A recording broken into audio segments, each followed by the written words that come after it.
Prologue. It's October 10th, a few miles outside of the village of Konoha, more commonly known as the village hidden in the leaves. Today was the day a tragedy happened, and today was also the day a legend was born.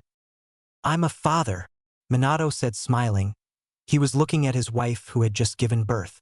The nurses that came with them were holding the baby and walking around the room. The new parents quickly turned their heads in shock when they heard a scream. What they saw shocked them. Bawako and the other assistant nurse were on the ground, dead. An ominous figure standing above them holding a small blonde baby. "Who are you?" Minato asked, staring at the ominous figure. He had long, waist-length black hair and glowing red eyes that shone the Sharingan. He was wearing a black long-sleeved shirt and black pants. Over that he wore dark red armor plates that were held together by straps. "I am Madara Uchiha," Madara said ominously. Minato's eyes widened. But how? You're supposed to be dead," Minato said disbelievingly. This had to be transformation jutsu of some kind, right? "That would be because of me," a voice behind Madara said. A man with pale skin, red hair and strange, hypnotic eyes appeared. He wore a black mesh shirt and a red robe with a beige inner lining. Underneath he wore black shinobi pants with black shinobi shoes. His odd, hypnotic eyes were purple with rings around the small dot-like pupil. The man looked to be in his middle to late teens. "I am Nagato," Nagato said, studying the new parents in front of him. "The Rinnegan. How did you keep Madara alive? It's been well over 100 years, Minato said in a shocked tone. "Whenever he got low on life force and die, I would resurrect him. It's one of the Rinnegan's abilities," Nagato said, looking at Madara who was holding the newborn baby. "Now, Fifth Hokage, step away from the Jinchuriki or your son dies," Madara said evilly, smiling down at the child in his arms. "No, wait, please. Just calm down," Minato said frantically. "I am calm. Speak for yourself," Madara said. Behind him, Nagato was watching the scene and saw Minato would give his life for his son. He started to rethink a lot of things. He rethought if the plans to destroy the leaf were really worth it. Madara then threw the child into the air. He raised a kunai to stab the child. There was a flash of yellow. The baby was in the arms of Minato, who was now on the wall. "Well, I must hand it to the yellow flash. Your name is true after all," Madara said. Nagato stared with wide eyes. "SSSSSS." Minato looked down to see multiple paper bombs on the boy's blanket. He quickly threw it and Hira-shined away, begrudgingly leaving his wife. After he knew the baby was safe, he Hira-shined to his house and put him into a crib. "I'll be back. I have to save your mother," he said, Hira-shining away again. He appeared next to an almost dead Kushina on the ground and the nine-tailed fox about to strike. Luckily, he got there in time to save his wife. He Hira-shined to his house and laid his wife down next to his baby boy. She hugged the small boy and cried. Minato took on a pained expression and put on his cape. He then went to the battlefield. At the battlefield, the Kyuubi was now in the middle of the village, its tails lashing out and killing shinobi left and right. Suddenly, Sarutobi, the third Hokage, arrived on the scene to see the fox making a purple ball of chakra. "If we get hit with that, we're finished," he thought until he saw a poof of smoke. A giant toad appeared and landed on the fox's back, knocking it off balance. But no one noticed the two people riding on top of the Kyuubi's head. "Minato!" the shinobi yelled in relief. Before anyone could say more, the fox disappeared, only for an explosion to occur outside the village moments later. Sarutobi looked around for any able-bodied shinobi who could back him up until he saw Minato's student Kakashi and Kakashi's rival Guy. Deciding it was possibly his best choice, he signaled for them to follow as he took off in the direction of the explosion. With Minato. Minato was now on the ground panting heavily.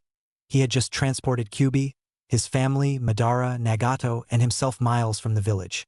He looked up to see Madara was now on the ground and Nagato was getting up slowly. "I know I can't match someone with the Sharingan or the Rinnegan. Both definitely not. What do I do?" Minato thought, watching his opponents recover themselves slowly. "Fourth Hokage. You are a very skilled opponent, but I will destroy the leaf," Madara said. Madara and Nagato then jumped onto the Kyuubi again. Minato quickly picked up Kushina and his child. He then summoned a small bed for sealing. He laid the boy down into the bed and took on a saddened look. "What are you doing?" Kushina yelled, seeing the familiar arrangement. "I'm going to seal the Kyuubi into him. There's no choice," he said sadly, looking at the child with a single tear falling from his eyes. "No. Why not someone else? You can't. He's your son," Kushina protested before she coughed up a small amount of blood. "Kushina!" Minato yelled. Running to her side, Madara commanded the fox to attack. The Kyuubi brought down its giant claw. It didn't make it to the target. Just before the claw slashed the defenseless baby in half, Kushina and Minato jumped in the way, stopping the claw. Madara smiled in delight. The Kyuubi just saved him lots of time while Nagato winced and stood there shocked. They loved their child enough to die for him. "Quick! I'm going to have to seal it now," Minato said in a hurried voice, pulling himself off the beast's claw. "Please, I want to see him when he's grown up," Kushina said, not wanting to leave her son. "Okay, save your chakra," Minato said. Kushina nodded. Madara watches the scene and his smile disappeared. He was about to jump off the fox's head and kill Minato before he could seal the beast when he heard the words, Forbiten seal jutsu, reaperteat seal. Minato yelled.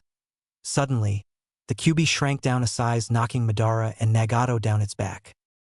"Damn you, fourth Hokage!" Madara yelled in outrage, Sharingan flaring. At this point, Sarutobi, Kakashi, and Guy had just arrived to see Minato seal half the Kyuubi into himself. With Sarutobi, Kakashi, and Guy, they had just arrived to see Minato use the Reaper Death Seal, and Sarutobi was stunned. There was also a very strong barrier to keep people out and the Kyuubi in. "I can't believe he used that jutsu," Sarutobi said. Kakashi and Guy looked at him. "What do you mean?" Kakashi asked. Reaper Death Seal is a forbidden technique. It allows the user to seal something into themselves in exchange for one's soul, Sarutobi said grimly. "Then why is the Kyuubi still there?" Guy asked. Sarutobi looked into the barrier that spoke. "I think he is sealing half into himself and half into his child in that bed," Sarutobi said. Kakashi and Guy quickly turned and scanned for a child. They saw the crib, then the boy inside. "They had a kid?" Guy asked in a shocked tone. Kakashi and Sarutobi nodded. "Will Minato-sensei be okay?" Kakashi asked, not wanting to believe his whole team and sensei would be dead. "No, at the amount of chakra he has now, he's not going to make it through the ceiling," Sarutobi said in a grim tone. Kakashi's face fell into sadness and the old man had to turn away. "Minato, I hope you know what you're doing," Sarutobi thought. Back with Minato. "I have to seal the rest now, Kushina. Can you hold Kyuubi down a little longer?" Minato asked. Kushina nodded in reply. "Good," Minato said, then went through the many hand seals. He forgot something. Madara and Nagato were still on the Kyuubi. "Sealing jutsu, 8 trigrams seal," he yelled. There was a flash of light. Everyone just expected Kyuubi to be gone. That wasn't the case. To Kushina's shock, Kyuubi, Madara, Nagato, and Minato were all gone. The seal glowed red on the child's stomach, then faded to black. Sarutobi, Kakashi, and Guy ran up to the scene, expecting to see Minato on the ground with Kushina. They were shocked when he wasn't there and thought maybe he burned so much chakra he burned up. Meanwhile, while they were looking around for Minato in case he was still in one piece, Kushina was drawing in her final breaths. She looked to her child and saw black chakra seep into the seal and assumed it was Madara. Then purple chakra she assumed was Nagato, red chakra she knew was the Kyuubi, and then normal blue chakra, which she was shocked to know it was Minato. The 3 who had just arrived gave up looking and ran up to her. Sarutobi held up her head for her to speak. She coughed out blood, then spoke. "Please, take care of Naruto," she said loud enough for them to hear. They all looked to the child who was now crying. Kushina closed her eyes for the last time and Ha1 thought. "Good luck, Naruto," Kushina thought before her life faded from her reach. "I promise, Kushina," Kakashi said, taking Naruto in his arms. Guy and Sarutobi smiled at the sight. Meanwhile, inside the seal something astonishing was happening. Inside the seal, /n. I'm adding some new things into the seal. It won't be totally different, but it will have new features. They were all inside a sewer, a ginormous cage behind them. They looked around in shock and heard a baby crying. They then looked at a wall to see a large screen to see what looked like a perspective view of someone. Minato recognized the mask and gasped. Kakashi, Minato said in shock, watching his son's view of the world show on the screen. All three other beings in the seal turned to Minato, who was watching his son's view, and started to get angry. Madara walked right in front of Minato and got his attention. Hey, why did you seal us all in here? And more importantly, how did you get in here? Madara said in an angry tone. Minato looked around and noticed that they were in a sewer. I forgot you were on the Kyuubi and I don't know how I got in here. I might have put too much chakra into the seal, Minato said in a calculating tone. That was when they heard a deep growl from behind them. They turned to see the Kyuubi sitting upright, tails lashing out in anger. Fourth Hokage, how dare you? I get sealed into a brat like this and now I have to live out his days with all of you in here to annoy me. Kyuubi growled out in anger. Madara smiled evilly and walked up to the cage. Hello Kyuubi. How is my little pet today? Madara asked in a chakra-laced voice. Kyuubi growled in reply. Well, it is a bad predicament we're all in, isn't it? Now we have to watch your son's life through his eyes. But then again, we could get to watch your son's life and see how he turns out. Besides, since we're all in a seal, we can't die, so let's enjoy it. Nagato said for the first time. His statements shocked all the three other tenants, and when they turned to him, they saw him watching the screen with pure interest. He's not really a bad kid. He was just influenced. He seems to have turned around now, Minato thought with a smile. Then he frowned and turned to Madara. What are you planning to do while in the seal? I can't kill you in here, but I at least want to know what you'll do, Minato said, eyeing Madara. Madara just chuckled at the look. Really? You are afraid I would try to hurt your son? You should know that since I'm stuck here too, I can't get my revenge. I'll probably just do what you do till I die. Besides, I want to see how your son turns out, Madara said, looking at the screen with interest. Nagato and Minato smiled. They were all in agreement they wanted to see how the boy would turn out. Now they would just sit back and watch. By the way, Nagato, how old are you exactly? Minato asked. Looking at Nagato, the boy smiled and answered. I'm 17 now, and always will be now that I'm in this seal, Nagato said. Madara and Minato chuckled at his last remark. They heard a fierce growling behind them. They all turned to the Kyuubi, who was the only one in a cage. You honestly expect me to help your son in any way? You used an 8 trigram seal. You want the brat to draw my power? The most I do without consent is to heal him quickly. Other than that, I refuse to help him. If he is stupid enough to come in here, I'll eat him, Kyuubi said. This made all the other three tenants' eyes widen comically. You will not hurt my son, Minato yelled, outraged. You will not hurt this kid, Madara yelled in a chakra-laced voice. You will not hurt Naruto, Nagato yelled, using the boy's name. And why not? I'm a tailed beast and he is my Jinchuriki. I can influence him any way I want, Kyuubi said, making Nagato's eyes widen. He ran forward to the front of the cage and glared at the beast. No. You will not influence little Naruto, Nagato yelled. He already liked the boy and he didn't know why. Then he noticed the Kyuubi gasp when he saw his eyes. T the Rinnegan? But only old man Six Paths. How did you get those eyes? Kyuubi said in a shocked tone. Everyone was completely interested now. I don't know. I awakened them when my family. He cut off, not wanted to talk about it. Okay, human. If you want to help the kid, then I will too. But only because you have the eyes old man Six Paths had. But if I get that chance, I will try to take him over, Kyuubi said. This shocked everyone. The Kyuubi was actually offering to help someone? Kyuubi, are you going soft? Madara asked with a chuckle. This made Kyuubi growl. Just go away. I'm going to take a nap, Kyuubi said before laying down. After a little bit, they heard a loud snoring. They all sweat dropped at the action. They all turned back to the screen and saw that Naruto was now in Sarutobi's arms at a council meeting. They decided to keep listening. As I'm sure you all know, Minato Namikaze, our beloved fourth Hokage, died, sealing the Kyuubi into Naruto here. Sarutobi said, holding up Naruto to face the crowd. They heard Naruto make a gurgling sound, then a small giggle that could only come from a baby. The three people in his mind smiled at the sound. It was the cutest thing they had ever heard. Then the smiles turned into frowns as they saw the council's reactions. There was shock, angry, fear, and some even stood from their seats and yelled. "Kill the demon!" One council member yelled, earning a growl from Minato. "Kill the Kyuubi!" Another villager screamed, earning a lot of agreement from the civilian side.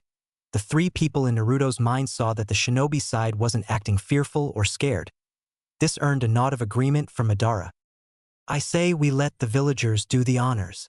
Another person yelled, earning a scowl and small killing intent from Nagato. Of course, only people in Naruto's mind felt it. "Silence!" Sarutobi yelled, getting all attention back on him. He sat Naruto upright on the table so he was sitting, facing the council. Naruto possibly had the best view of the room besides Sarutobi. The boy looked around slowly with small blue eyes landing on a picture of the Yondaime Hokage. Minato chuckled as the boy laughed in delight. "I wonder what he's thinking," Minato said to the others before being cut off by loud shouts. They saw Naruto had turned his head towards the sound to see the civilian side of the council yelling out more threats. "If I may interject," a person from the shinobi side yelled, getting all attention on him. Minato recognized it as Shikaku Nara. "Yes? What is it? Do you agree to get rid of that monster?" A random civilian asked harshly, pointing at Naruto. They were all shocked when Shikaku, who was usually calm, shot some killing intent at the villager. "I was going to ask, do you understand sealing at all?" Shikaku asked in an angry voice. All the shinobi were shocked at the emotion in Shikaku's voice. "Yes, I makes him the human form of the Kyuubi. He is just the demon in disguise. We must kill him before he regains his strength." Another villager yelled. At this point, everyone felt an incredibly strong kill intent come from the door. They all turned to see a very pissed-off Kakashi walk into the room and glare at the villager. He picked up Naruto in his arms and walked over to the villager. "Does this small boy really look like the Kyuubi reborn to you?" Kakashi asked in an angry tone, holding Naruto in his arms. "It's just the Kyuubi in its human form. We must kill it," the villagers yelled, some even jumping at the boy, only to be held back by some clan heads. "Sealing doesn't work that way. He is just the container. He is not the demon," Shikaku and Kakashi yelled in outrage. This earned smiles from the three in Naruto's mind. "He's already corrupted you. He has control of your mind to make you say that," some villagers yelled, this earning facepalms from all the people in Naruto's mind, even Kyuubi facepalmed. "Are they really that stupid?" Nagato asked in an astonished voice. Madara and Minato could only nod. "Okay, how about this?" Shikaku said as he took out a scroll and a kunai. The people in Naruto's mind recognized that example and smiled. "There's no way they won't understand this simple sealing example," Nagato said, earning nods of agreement from Madara and Minato. "Now, I have sealed the kunai into the scroll. Try to attack me with it," Shikaku said, throwing the scroll to the villagers. Quickly, the villagers ran at Shikaku and hit him on the arm. It did nothing. "See? Even if little Naruto over there carries the Kyuubi, he is just the container. The beast is inside the seal on him. It isn't Naruto himself," Shikaku said in a calmer tone. "You expect us to believe that? Even if he is just the container, the Kyuubi will possess him and kill everyone," a random villager yelled, earning yells of agreement from the rest of the villagers. Everyone in Naruto's mind facepalmed again. "How is it even possible for someone to be this stupid?" Nagato asked. Madara and Minato agreed. "They are blinded by hatred," Minato said, earning a nod from the other two people. "Silence!" Sarutobi yelled, making everyone go quiet. The fourth Hokage's last wish was for Naruto to be treated as a hero, Sarutobi stated, remembering a letter he read on his desk before going to fight Kyuubi. Most of the civilian council scoffed at the wish. "How can we treat a demon as a hero?" a random villager said with a mocking tone. "Kakashi, Could you please take Naruto out of the room and into my office? Sarutobi asked. Kakashi nodded and walked out of the room, cradling Naruto in his arms. Kakashi looked down at Naruto as he was walking down the hall. I can't believe how idiotic they can be, Kakashi said softly to Naruto, staring at his features closely. You honestly do look so much like Minato-sensei. You are basically a carbon copy if you take away the whiskers, Kakashi said, chuckling at the last part. Wait, he has whiskers, Nagato asked. Don't tell me he has whiskers, Madara said as Minato was going to look at the baby boy's face on the screen. Oh. Please don't tell me I gave him the whiskers, Kyuubi said, knowing that if the boy had whiskers he would be made fun of and be pointed out as the Jinchuriki. Minato looked at the screen and everyone screamed. No, he has whiskers. All of them screamed, fearing he had the whiskers. If he did, he would be pointed out and never taken seriously. This they knew for a fact. Kakashi and Naruto were now in the office and Kakashi sat down in a chair. He looked at Naruto again. I wonder what they'll do with you. They probably won't let you live with Shinobi. At least if they don't adopt you first. Since your father had so many enemies, you will probably keep the name Uzumaki. I wonder if I could adopt you. They probably won't let me, but I could try. Kakashi trailed off in thought. At least there's someone I can trust to try to take care of him, Minato said. After about 10 minutes, Sarutobi came into the office with a frown on his face. Well, it appears that Naruto will be going to the orphanage, Sarutobi said. Kakashi raised an eyebrow. I thought Tsunade and Jiraiya were his godparents. What about them? Kakashi asked. The three in Naruto's mind listened to the reason intently. Tsunade and Jiraiya, I have seen them from the shadows before. This kid has some good links. The fourth as his father. The scariest kunoichi in the world as his mother. 2 of the legendary 3 as his godparents. This kid will be unstoppable. Madara all but yelled out. Jiraiya? Jiraiya-sensei? Nagato asked, getting a shocked expression from Minato. He was your sensei too? Minato asked. Nagato nodded and they both smiled. They would definitely get along well. Well, the council is refusing to contact them because, well, they agreed to tell them Minato, Kushina, and Naruto all died. Sarutobi trailed off, trying to ignore the enraged face of Kakashi. What? But why? They could protect him. They are the legendary Sannin, one of the legendary 3. Why would you tell them he died? Kakashi asked in an angry tone. Because the boy's father had many enemies. If he is watched over by the Sannin, then his father's enemies would come after him, Sarutobi said. The 3 in Naruto's head were fuming. Not good enough. They all yelled in anger. Well, I guess he'll be an orphan like me, Nagato said sadly. Madara and Minato nodded. So he'll be going to the orphanage? They'll kill him, Kakashi yelled in anger. No, I passed a law forbidding anyone from talking about it. If they do break that law, the punishment is death, Sarutobi said. Fine. Kakashi said in defeat. Sarutobi took Naruto and made his way to the orphanage. You will be a hero someday. I can feel it. Good luck, Naruto Uzumaki, Sarutobi said. 5 years later. A small, 5-year-old boy with blonde hair, blue eyes, and whisker marks on his cheeks was running through the streets. This boy was Naruto Uzumaki, and as far as anyone knew, he was the Kyuubi's Jinchuriki. But there was a secret no one knew.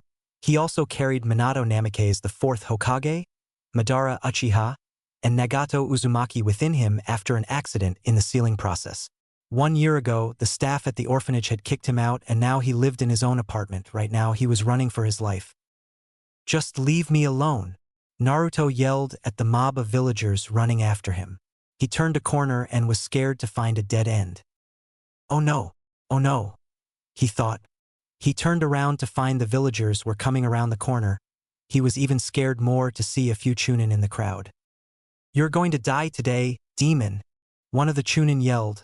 Naruto just kept backing away till he felt the wall behind him. He looked up at the crowd with pure fear.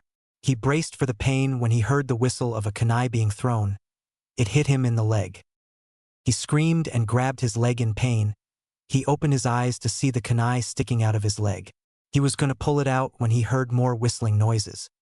He screamed in pain again as several kunai hit him in the leg, arms, stomach, and one flew by his face, just giving him a bleeding cut. He couldn't move anymore. He just laid down and waited for the pain to come. The three people in Naruto's head winced as they heard Naruto's muffled screams ring out in his head. After about 5 minutes of internal screaming, they had to cover their ears when one of the chunin in the crowd came up and bent his leg backwards, causing his to let out a blood-curdling scream. Finally, after 5 more minutes, the chunin in the crowd were going to use a small fire jutsu on him. It wouldn't kill him, but it would give him lots of pain. They made the hand signs for the fire jutsu, and when they were about to use it, they were stopped by 4 angry faces and 1 mask, but underneath the man was fuming.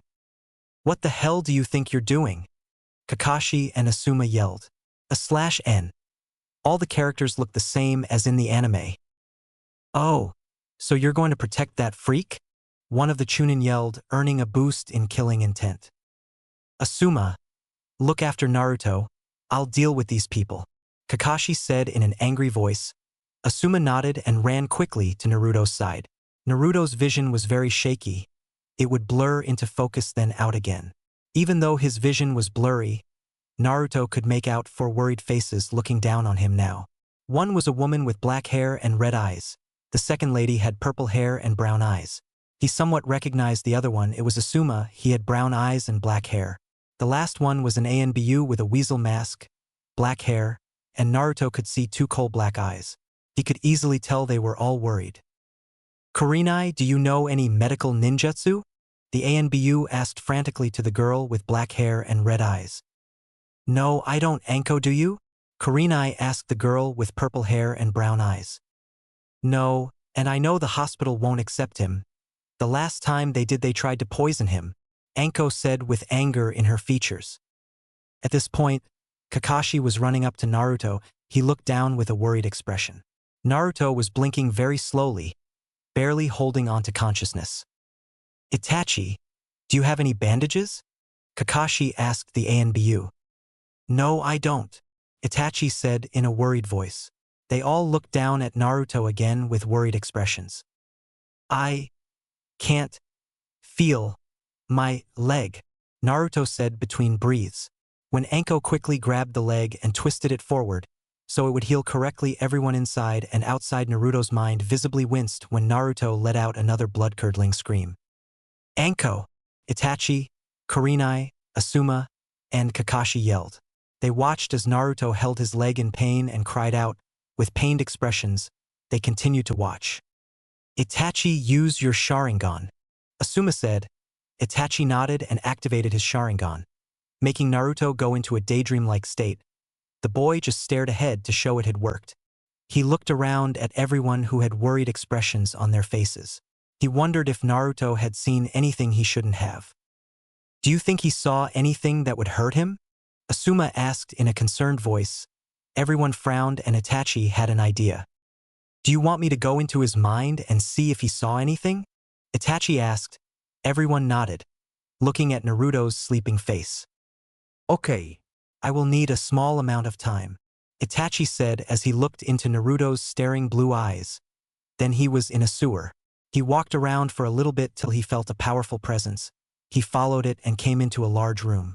He saw a ginormous cage at the front of the room, and on the wall he saw a large screen showing what all Naruto saw. He saw himself on the screen. Staring into Naruto's eyes, he admitted that it looked pretty creepy. Then he saw 3 people in front of the screen watching it. They all turned and he was shocked. He saw the 4th Hokage, Madara Uchiha, and another person, possibly a teen he didn't recognize. "Hello, Uchiha," Madara said. Itachi shivered at the voice. "Hello, Itachi," Minato said happily. "Hello, I'm Nagato," Nagato said. Itachi slowly walked up to the 3 and his eyes lingered over to the cage where the cage was. Inside, he saw the 9-tailed fox staring at him with its blood-red slitted eyes. He finally made it to the 3 and stared at them. "How are you all in Naruto and why?" he said in a slightly panicked voice. Minato saw this and tried to comfort him. "It's okay, Itachi, let us explain," Minato said. When Kyuubi was getting sealed into Naruto, this idiot forgot we were on its head, Madara said, pointing at Minato. And I put too much chakra into the seal and accidentally sealed myself in along with them, Minato said, smiling sheepishly. Okay, so let me get this straight, Madara and Nagato were on the Kyuubi's head and you forgot, sealing them in along with it. Then, you pushed too much chakra into the seal and got yourself sealed into your own son along with them? Itachi asked. All of them nodded, making Itachi sweat drop. Itachi looked over all of them as if he was studying them until he saw Nagato's eyes. Erin Negan? Itachi said shocked. Minato and Madara chuckled. I had the exact same reaction, Minato said with a laugh. Okay, so now Naruto has the Kyuubi, his father, a Sharingan user, and a Rinnegan user sealed inside him? Itachi said, exasperated. Yeah. Yes, yep, yeah. All of the people in Naruto's seal said at the same time. Well, this is surprising, Itachi said, looking at Naruto who suddenly appeared on the floor. He was asleep though. Huh. Well, that's a first, Minato said, looking at the sleeping form of his son.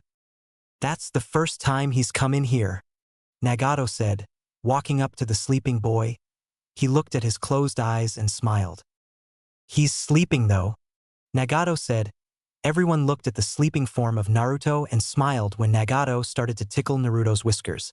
Naruto started to make sneezing noises in his sleep because Nagato was tickling him. Everyone laughed. That has got to be the cutest thing I've ever seen, Madara said with a small smile.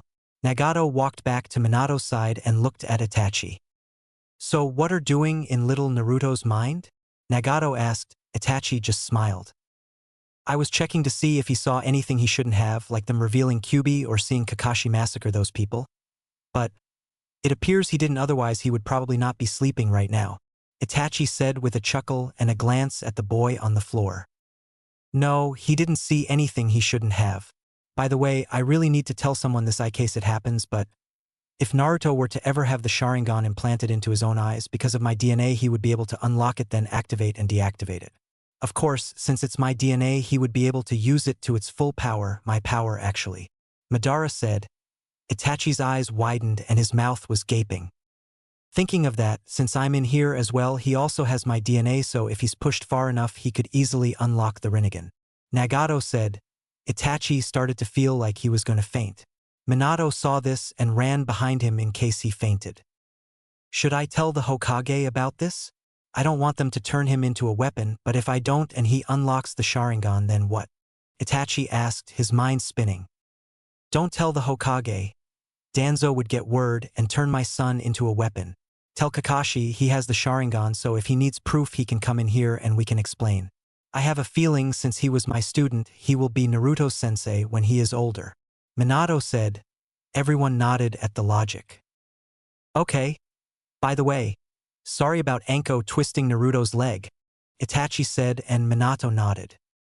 I know, but it would have healed wrong if she hadn't.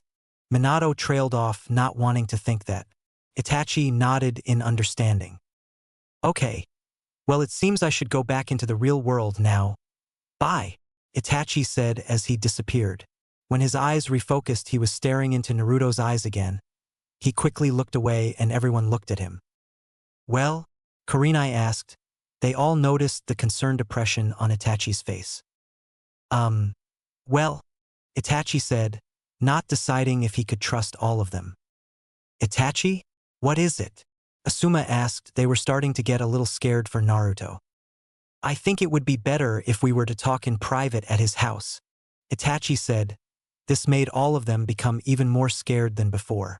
Kakashi picked up Naruto and they all shunshined to Naruto's apartment. Kakashi laid Naruto down on the couch and everyone else sat in the chairs around the living room. Kakashi, can I speak to you for a moment? Itachi asked. Kakashi nodded and followed him into the kitchen. What's this about? Kakashi asked, worried. Well, I want you to go in and go into Naruto's mind.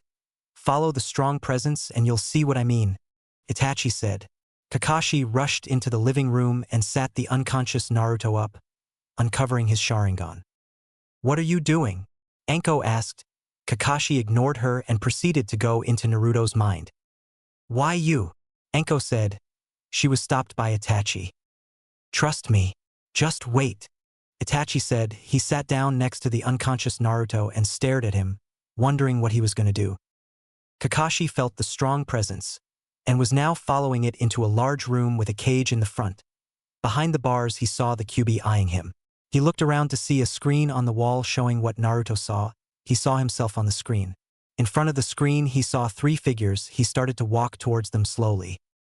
When they turned around, he was shocked. Am Minato-sensei? He asked in a shocked voice. Minato nodded with a smile and a few tears rolled down Kakashi's face. The other 2 made themselves known by talking. Hello Kakashi, Minato said. Hello Cyclops, Madara said with a chuckle. Kakashi's eyes widened as he realized who it was and he felt fear for his life. Hello, I'm Nagato. The other said. Kakashi could tell the boy was in his later teens. Minato-sensei, Madara Uchiha? Kakashi said in shock. Then he looked at the other and gasped. Rin Negan? He all but screamed. Minato chuckled. That was the same reaction Itachi and me had, Minato said with a laugh. WW, what are you all doing in Naruto? Kakashi stuttered out through his shock. When Kyuubi was getting sealed into Naruto, this idiot forgot we were on its head, Madara said, pointing at Minato like before. And I put too much chakra into the seal and accidentally sealed myself in along with them, Minato said, smiling sheepishly. Kakashi's sweat dropped. So Naruto has Madara Uchiha, a Sharingan user, Nagato, a Rinnegan user, Kyuubi, and his own father sealed into him? Kakashi said, dumbfounded. No wonder Itachi wanted him to see for himself. Yeah. Yes, yep, yeah. All of the people in Naruto's seal said at the same time.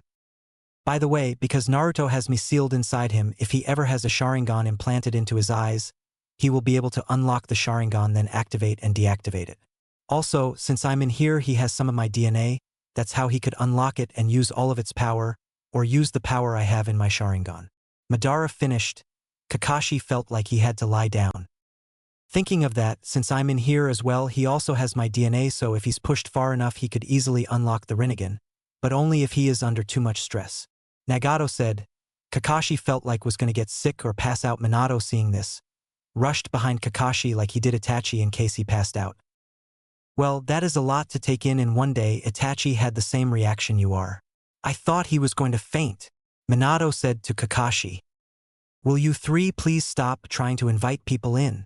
First that Uchiha brat and now Cyclops. I'm never going to take my nap at this rate, Kyuubi said in an annoyed tone. Everyone's sweat dropped. Well, I guess I have to go, Kakashi said before leaving Naruto's mind. When he came out of Naruto's mind, he quickly looked away and covered his Sharingan. He looked up to Itachi and nodded quickly. Will you 2 tell us what's wrong? Asuma said, finally getting annoyed. Kakashi and Itachi looked at each other. They weren't sure if they could tell them.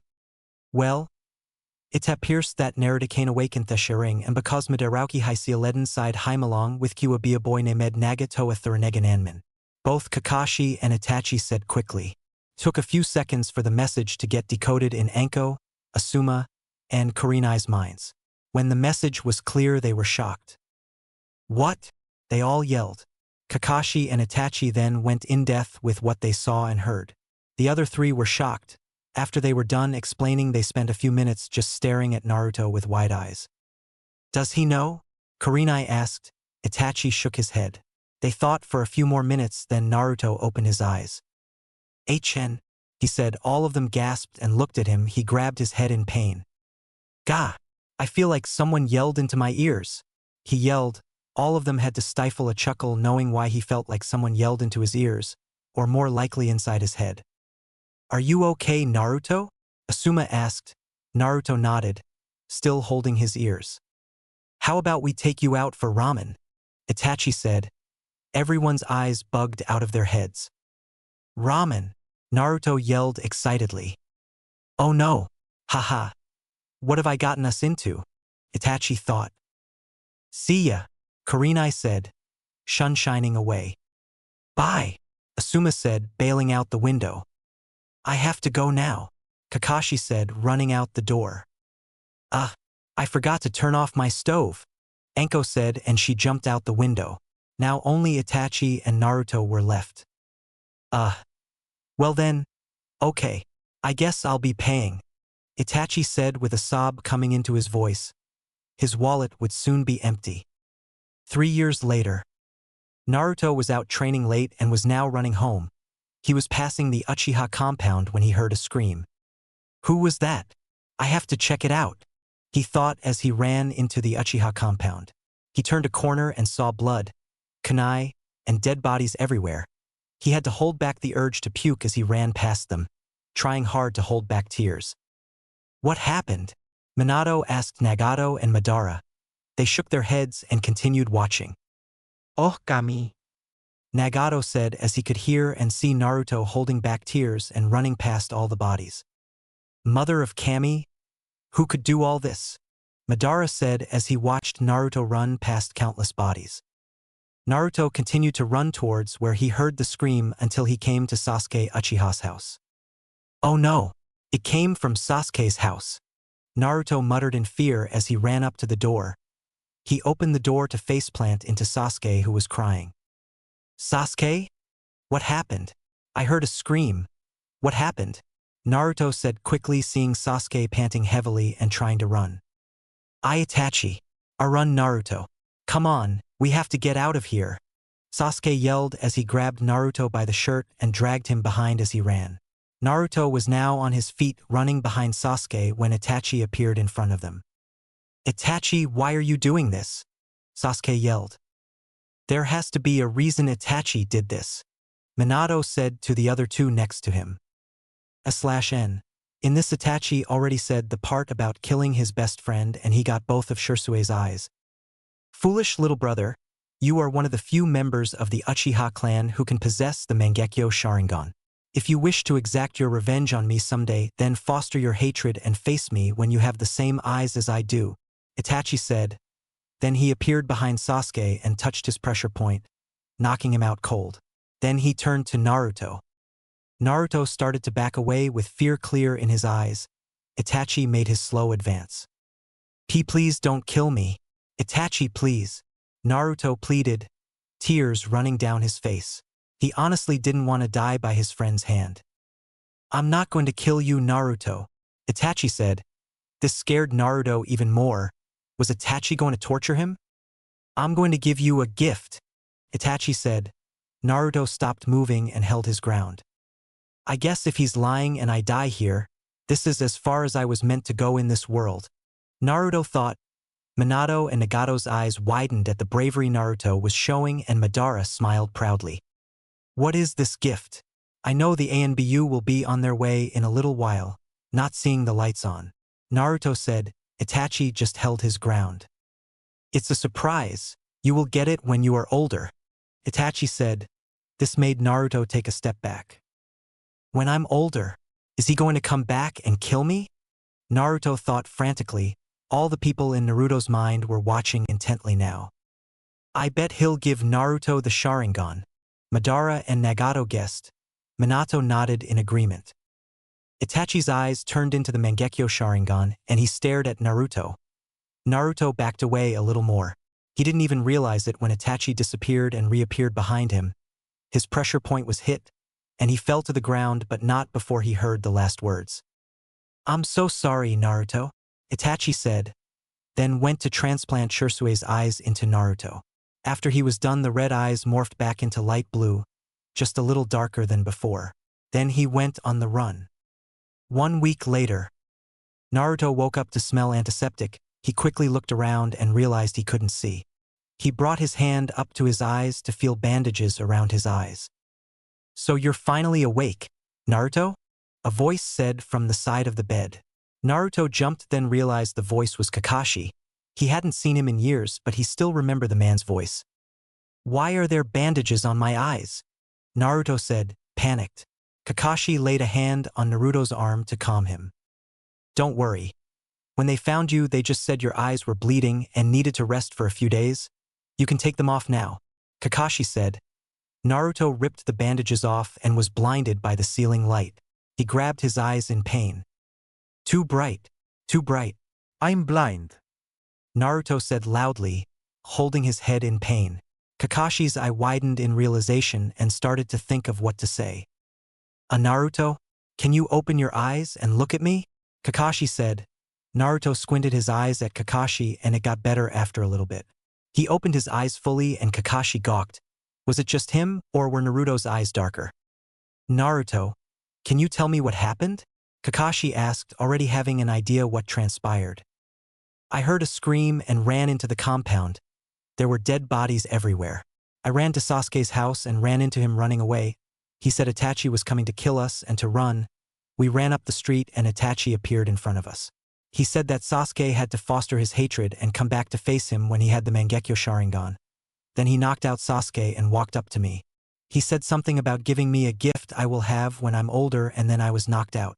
Naruto said, gasping for breath. Do your eyes hurt at all? Kakashi asked. Naruto nodded. Yeah, my eyes sting, but it's going away. And everything is so much clearer than it was before. What did he do to me? Naruto said. Kakashi decided to wait till Naruto was older to tell him. I don't know. I guess we'll find out when you're older, won't we? Kakashi said with an eye smile. Is Sasuke okay? Naruto asked. Kakashi nodded. Yes, he's fine. In fact, he went back to the academy yesterday. Kakashi said. Naruto sighed in relief. When can I get out of here? Naruto asked. Kakashi thought then smiled. Right now, with your super healing and all. We were just waiting for you to wake up. Kakashi said. What about Itachi? Naruto asked. Kakashi frowned. He got away. Now he's an S-rank missing ninja. Kakashi said. Naruto's eyes widened. Will he come back for Sasuke? Naruto asked. Kakashi shook his head. Naruto, how about we get you out of here and to Ichiraku's? Kakashi asked, knowing his wallet would be empty. Yeah, Naruto yelled, jumping out of bed and putting on his normal clothes. Kakashi chuckled. He certainly hadn't lost his enthusiasm for ramen. After he took Naruto home, he went to tell Kurenai, Asuma, and Anko about Naruto's new gift. 4 years later. /N. Sorry about all the time skips. I want to get to graduation as soon as possible. It was now graduation day at the academy. Everyone was nervous and some excited. For one Naruto Uzumaki, it was the day he would finally become a genin, but in the way he expected. Next up, Naruto Uzumaki. Please preform the henge, kawarimi, and the bunshin. Irika said. Naruto quickly preformed the techniques perfectly till it came to the bunshin. He made a dead-looking clone that fell to the ground. You failed, Irika said. Naruto walked out of the room sadly. Naruto was now sitting on a swing across the road from the academy, watching all the parents congratulate their children on passing. Minato, Nagato, and Madara watched sadly as he longed for a family. Naruto heard footsteps coming to his side. He turned to see Mizuki smiling down at him. I know a way you can graduate, Naruto, Mizuki said, then went into details about his plan. Later that night, forest. Ah, I found you. It's all over, Irika said, leaning over Naruto who was grinning. Caught me already, you're quick, sensei, Naruto said. Irika took on a confused expression. Now I can pass, right? Anyone who learns a jutsu from this scroll passes, Naruto said. Where did you get that idea? Irika asked, confused. Mizuki-sensei told me. He told me about the scroll and this place. Naruto trailed off, putting the pieces together. Then, Naruto was shoved back as multiple kunai flew into Irika. So, I see you found our little hideaway, Mizuki said, stepping out of the shadows. Naruto, give me the scroll now, Mizuki said. Naruto gasped. No, Naruto. Run. Don't let Mizuki get the scroll, Irika yelled. Mizuki started to laugh. Naruto, run. Mizuki lied to you, Irika yelled again. Naruto looked at the laughing teacher and frowned. You want to know who's really lying? They've been lying to you your whole life, Naruto, Mizuki said, Naruto took on a confused look. No Mizuki. Arika yelled. 12 years ago the Kyuubi attacked our village. It couldn't be killed, so it was sealed into the best thing. A newborn baby. That baby was you. You are the nine-tailed fox. Di Naruto. Mizuki yelled as he threw the Fuma shuriken on his back. Naruto, get down. Arika yelled. Naruto ducked. Clench. Naruto looked up to see Arika had shielded him, taking the hit in the back. Madara, Nagato, and Minato gasped. But why? Naruto said. Arika started to cry. Because we're the same. When I lost me parents, no one seemed to care. They just forgot I was there. I did crazy things. Then I had to pay for it. You're lonely and it hurts inside. And I could have been there for you more. I'm so sorry, Naruto. Arika said, blood running from his mouth. Don't make me laugh. Arika always hated you. He hated you because the Kyuubi killed parents and that beast is now inside you. Mizuki yelled. Naruto jumped out from under Arika and ran. Naruto! Arika yelled. Naruto just kept running, tears falling from his eyes. Oh, Naruto! Minato said in a sad tone. Poor little Naruto, Nagato said in a saddened and worried tone. He'll get through it, I hope, Madara said. After a little bit of running, Naruto was crouched behind a tree, clinging onto the scroll of ceiling like it was a lifeline. He heard voices come from behind him and listened. How did you know? Naruto. How did you know? Poof. It was me and not Arika, Mizuki's voice said. Because I'm Arika, Arika said simply with a smug grin. Why would you protect that freak? He'll use the scroll for his own power and destroy this village, Mizuki said. You're right, Arika said. Naruto had to stifle a gasp and more sobbing noises. So Arika-sensei never believed in me? He thinks I'm some beast, Naruto thought with an inward sob. Nagato, Minato, and Madara frowned. But that's not who Naruto is. He works hard and puts his whole heart into it. That's what separates him from being a beast, so you're wrong, he nothing like the Nine Tails. He is Naruto Uzumaki of the village hidden in the leaves. Arika finished with confidence. Minato, Nagato, and Madara smiled as Naruto gaped, and they felt him fill with warm happiness that could reach even the coldest heart. I was going to finish you later, but I changed my mind. You're finished. Mizuki yelled. He took out the Fuma shuriken and ran at Arika. So this is it, Arika thought before. Clang. He looked up to see Naruto slam into Mizuki's face, sending him flying back and the shuriken in the opposite direction. Naruto stood with the scroll in a defensive position. Mizuki started to stand, wiping some blood off his lip. You idiot! Why didn't you run? Arika yelled, scared Naruto would die. Naruto just smiled. Watch me, sensei, he said, before focusing his look on Mizuki. Don't ever lay a hand on my sensei. I'll kill you, Naruto said.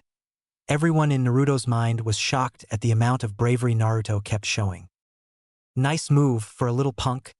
But what will you do, nine-tailed fox? I can completely destroy you with a single move, Mizuki said with a smirk. Take your best shot, fool. I'll give it back to you 1,000 full, Naruto said. Minato, Nagato, and Madara watched with wide eyes as Naruto showed bravery that even some Jounins seemed to lack. Show me what you can do, nine-tailed fox, Mizuki yelled. Naruto put half of his chakra into the jutsu. Kakebunsin no jutsu. Naruto yelled. Everyone inside and outside on Naruto's mind, even Kyuubi, gaped as over 2,000 Narutos appeared, all grinning evilly at Mizuki. So much chakra, Arika thought. Holy mother of chakra, Minato, Madara, Nagato, and Kyuubi yelled, with widened eyes, all in shock. Did he use any of our chakra on accident? Minato asked. Everyone shook their heads, surprising everyone even more. Minato quickly checked Naruto's chakra levels and he paled. He was about to faint. What is it? Nagato asked, seeing the shocked expression on Minato's face. He only used half his chakra, Minato stuttered out, feeling like he was going to faint at the sheer amount of chakra his son had. Nagato and Madara looked at each other, then pinched themselves. They weren't dreaming. Then they heard a scream. They all looked at the screen to see over 2,000 Narutos pushing each other to get a hit on Mizuki before the others. It was so funny. Minato, Madara, and Nagato burst out laughing. It was now dawn. Mizuki laid on the ground after being beaten up by thousands of Naruto's. Irika motioned Naruto over. Naruto, close your eyes, Irika said. Naruto closed his eyes and felt something go onto his forehead. He then opened his eyes to see Irika holding his goggles, and Irika's headband was gone. He raised his hand and felt the headband on his forehead. He actually passed, Nagato said happily. Everyone else smiled. Congratulations, Naruto. You graduate, Irika said. And as a reward, we're going to Ichiraku's. Irika finished. Naruto stared with his mouth hanging. Irika-sensei, Naruto yelled, jumping onto Irika in happiness. 1 week later, Naruto was walking to the academy. Today he would finally become a genin and be on a team. He was thinking back to the Hokage's grandson, Konohamaru. He had taught the kid his own jutsu, the sexy jutsu, and he swore he felt 2 people pass out from blood loss and another laughing. What he didn't know was that he made Minato and Madara pass out from blood loss and Nagato laugh at their predicament. He saw the academy and smiled. Today was the day he would finally be 1 step closer to his dream. When he walked into the room, he got a lot of confused looks from some of the students. He ignored them and sat down. What are you doing here, Naruto? This place isn't for dropouts. You can't be here unless you graduated. Shikamaru Nara, the laziest kid in school, said. Naruto grinned. Do you see this? This is a regulation headband. We'll be training together, Naruto said. Humph, Shikamaru said as he walked away. Everyone turned to the sound of running and yelling coming up the hall. They all turned to see Sakura Haruno, Naruto's crush, and Ino Yamanaka run into the room. I'm first, they yelled. They continued their argument and Naruto stared and blushed. Sakura, Naruto thought. Nagato, Minato, and Madara chuckled at Naruto's train of thought. Sakura turned and smiled. She's smiling at me. I think she likes me in this headband, Naruto thought. All 3 chuckled again. Sakura ran down the rows and Naruto jumped from his seat. In meeting room. Promising new student Sasuke Uchiha. Is that him? Asuma asked, looking at a crystal ball. Sarutobi nodded. He's the only survivor left of the Uchiha clan, Kurenai said. That's right, Sarutobi said. The crystal ball's view then shifted over to Naruto, who was on the floor. Naruto, Kakashi, Asuma, Kurenai, and Anko thought. They all remembered the conversation years earlier. Flashback. I'm counting on you, Pakin, Kakashi said, sending out his summoning dog to tell Asuma, Kurenai, and Anko to meet at his house. 5 minutes later, they were all sitting in Kakashi's living room. Is there any change with Naruto? Asuma asked. Kakashi nodded. He went home today. Do you remember what Itachi said to us a few years ago? Kakashi asked. They all nodded. Yes. If Naruto ever gets the Sharingan transplanted into his eyes, then he will, Kurenai said, trailing off. Her eyes widened as the information rang through her mind. No. He didn't, Anko said, shocked. Yes, he did, Kakashi said. Does Naruto know? Can he activate it? Asuma asked. Kakashi shook his head. No, he doesn't know, and no, he will unlock it like any other Uchiha member would, Kakashi said. What do his eyes look like now? Kurenai asked. They are still blue, but they're darker than before, Kakashi said. Everyone sat in silence for the rest of the small meeting. Flashback end. Hey Sakura, Iwa dash, Naruto said before being shoved down with a thud. The people watching through the crystal ball winced. Move it. Good morning, Sasuke. Mind if I sit next to you? Sakura asked. Sasuke. It's always about Sasuke, Naruto thought, gaining a chuckle from the 3 people in his mind. Clunk, clunk. Sasuke opened his eyes to see Naruto crouching on his desk, growling. The people in Naruto's head and the crystal ball chuckled. Naruto, hey, stop glaring at Sasuke, Sakura yelled. Sakura, Sasuke. It's always about Sasuke. What's the big deal with this guy? Naruto thought. All the people in Naruto's mind chuckled. Whoa, hey, this is great, the kid behind Naruto said, accidentally bumping Naruto into Sasuke. What the? Sakura said. Ino said. Smooch. A kissing sound echoed around the room. Everyone turned to see Naruto, and Sasuke leaned over, looking like they were choking and making gagging and dry heaving sounds. The Jounin watching from the crystal ball laughed, and the people in Naruto's mind laughed harder. They stopped when they felt killing intent raise against Naruto. Naruto started to turn scared. Naruto, you are so dead, Sakura said, cracking her knuckles. Whoa, hang on. It was an accident, Naruto said, raising his hands in a placating manner. You're finished, Sakura said. Hang on, Naruto yelled as the girls made their advance. He let out a scream of terror and he was sucked under the girls and to the ground to be beaten up. It reminded everyone of a whirlpool sucking someone up. All the boys in class saluted Naruto in respect. He was a good man, Kiba said. This gained a long laugh from all the Jounin watching. 10 minutes later. I will now announce the teams, Irika said, naming off the teams. I hope I'm with Sakura and, I don't know, just not Sasuke, Naruto thought. Team 7 Naruto Uzumaki, Sakura Haruno. Yeah, Naruto yelled, getting chuckle from the three in his head. I'm doomed, Sakura said. And Sasuke Uchiha, Irika finished. Yeah, Sakura yelled. I'm doomed, Naruto said. Everyone in Naruto's head burst out laughing. He's with the girl he likes and the guy he hates, and the girl he likes the guy he hates, Nagato yelled out, howling in laughter. This made the other two laugh more. Team 8 Hinata Hyuga, Kiba Inuzuka, and Shino Aburame, Irika continued. Team 10 Ino Yamanaka, Shikamaru Nara, and Chuji Akamichi. You will meet your Jounin senseis after lunch, Irika finished. The second generation of the Ino Shikacho trio. It seems Naruto's class is full of clan heads, Minato said. Madara nodded, eyes wide. After lunch. Team 7 was now waiting for their sensei to arrive. The other Jounin had come and gotten their teams already. Naruto noticed the two Jounin who he assumed were Kurenai Yuhi and Asuma Sarutobi.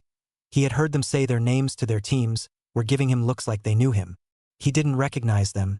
If he did know them, then they had changed too much for him to recognize them. After about 2 hours, the door finally slid open. A man with silver hair and a mask popped in. It was Kakashi, but he couldn't recognize him. Team 7. Meet me on the roof in 5 minutes, Kakashi said. The genin hurried to the roof. Okay, now for introductions. My name is Kakashi Hatake. I like and dislike many things. I haven't thought about a dream, and I have lots of hobbies. Kakashi finished. The genin's sweat dropped. You next, Pinky, Kakashi said. Sakura frowned and started. My name is Sakura Haruno. What I like, the person I like is, looks at Sasuke. My hobbies are, looks at Sasuke and giggles, and my dream for the future is, looks at Sasuke and squeals dash, Sakura said. And what do you hate? Kakashi asked. He automatically regretted it. Naruto, Sakura yelled. Naruto let out a groan like someone just broke his heart with a sledgehammer, and one tear fell from his eyes. Okay. Next, Kakashi said. My name is Sasuke Uchiha.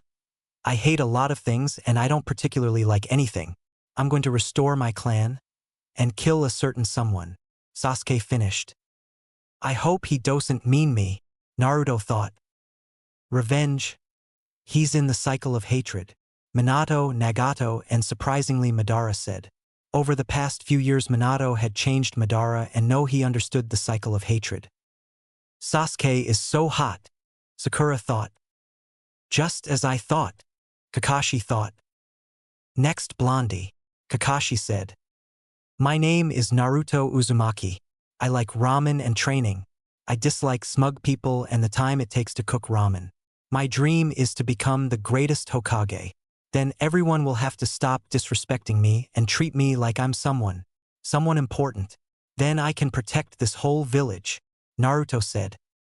Okay, you're all unique and you have your own ideas. Tomorrow we will meet at Training Ground 3 at 7 a.m. for the real test.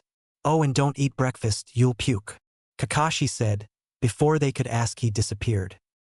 Oh no, not the bell test. Minato said. He had to warn Naruto to eat breakfast and work with the others. The next day, Training Ground 3, 7 a.m. Team 7 was waiting for Kakashi in Training Ground 3. Naruto had eaten breakfast and made a plan for teamwork because a voice in his head told him to.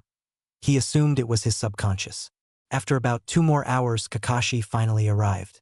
After saying his excuse, he explained the bell test and said to come at him with intent to kill. Ready? Start. Sasuke and Sakura ran away while Naruto stayed put. You a little weird, Kakashi said. Naruto grinned. The only thing weird here is your haircut, Naruto yelled, making everyone in his head burst into laughter. Kakashi then took out a book that said, Aika Aika Paradise. A book? Naruto asked in an astonished tone. Well, your weak attacks won't hurt me so. Now come on, show me what you can do, Kakashi said. Naruto smiled. Kage Bunshin no Jutsu. Naruto yelled. Kakashi expected to see about 5 clones that would disappear in a second. He was way off. His eye widened incredibly when he saw about 1,000 Naruto appear around him. Sasuke and Sakura gasped in shock as a Naruto came up to both of them and explained. Sasuke reluctantly agreed and Sakura just agreed because Sasuke did. How much chakra do you have? Kakashi asked in a shocked tone, looking at the real Naruto who hadn't broken a sweat. I only used 1/4 of my chakra. The weird thing is, I never have trained to get more chakra, I just have this much, Naruto said with a shocked tone as well. All the clones dispersed, creating a large cloud of smoke. Kakashi dodged 3 kunai that came at him. He forgot about the bells for 1 second. The 2 bells flew off with the kunai only to be picked up by the genin. Nice, Sasuke. You're so cool, Sakura said. Naruto frowned. But I set up the diversion. Naruto thought, then looked at Kakashi, who was walking out of the smoke, to see the genin holding the bells. He looked down to see a tear in the string that held them and looked back at the genin. Well, congratulations. You all pass. Team 7 starts its first mission tomorrow, Kakashi said. Naruto cheered happily. He was finally a ninja. The next day, Team 7 was doing yet another D-ranked mission and they were sick of it. They wanted to be doing stuff other than chores anyone could do.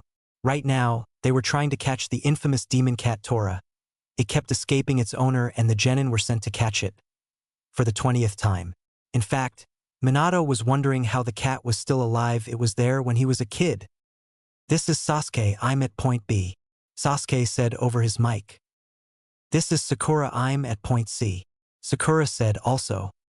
This is Naruto, I'm at point A, Naruto said quickly. Ok, target has moved. Follow it, Kakashi said. The genin rushed after the cat and hid behind some trees. What's your distance from the target? Kakashi asked.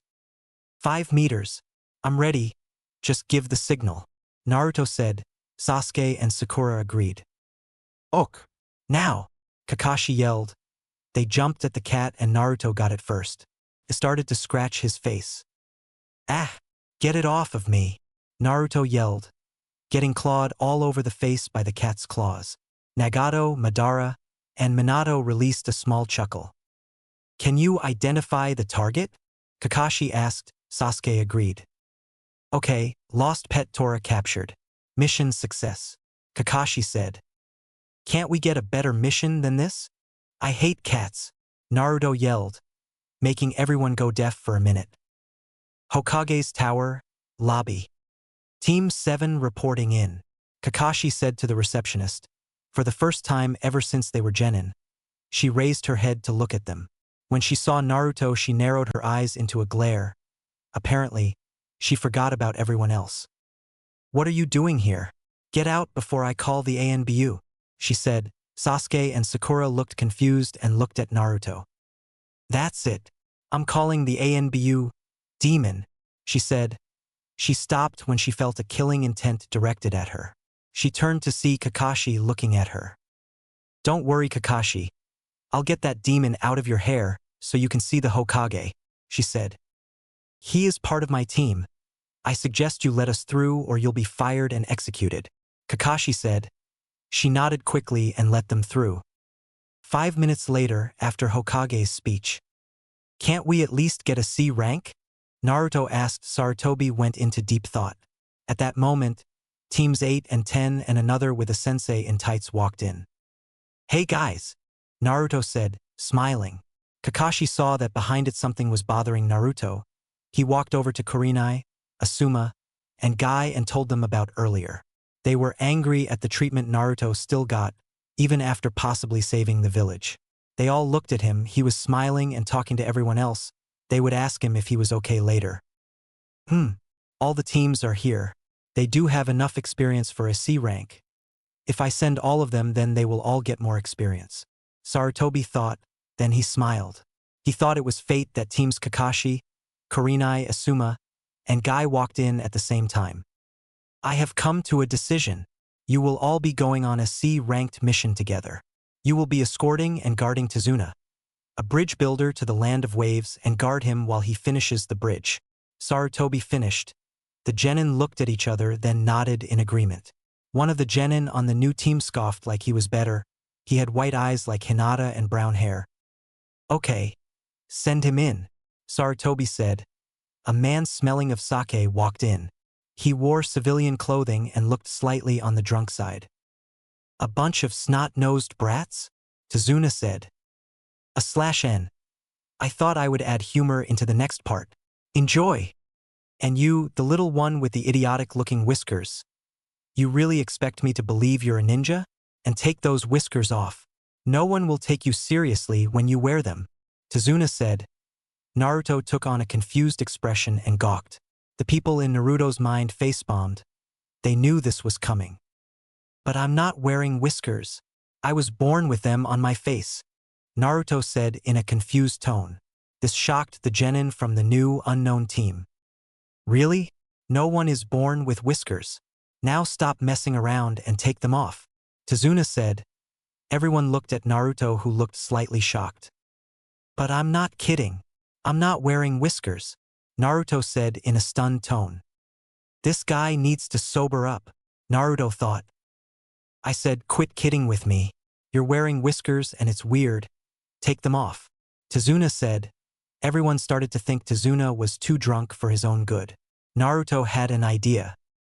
Would you like me to do a transformation so I don't have my whiskers? Naruto asked. This shocked everyone. No, I want you to take them off, Tazuna said. Naruto just sighed and did the henge. Only the ninja in the room knew he did the transformation jutsu. When the smoke around Naruto disappeared, everyone gasped at how he looked. The genin looked at the picture of the yondaime, then back at Naruto. The resemblance was insane. The jounin in the room already knew who Naruto's father was, but were still shocked by the similarities between the two. Naruto without whiskers could very well be a clone of the yondaime when he was young. Actually, Naruto, that won't be necessary. Please undo the henge. We'll just sober Tazuna up before we go, Kakashi said. Naruto nodded and undid the transformation. His whiskers were back, but no one would look at him the same again. And Naruto? Why do you look so much like the Yondaime Hokage? Hinata asked. All the genin paid close attention now. Naruto shrugged. I don't know, coincidence? Oh well. He is my hero, so I'm honored to look like him, Naruto said with a big smile.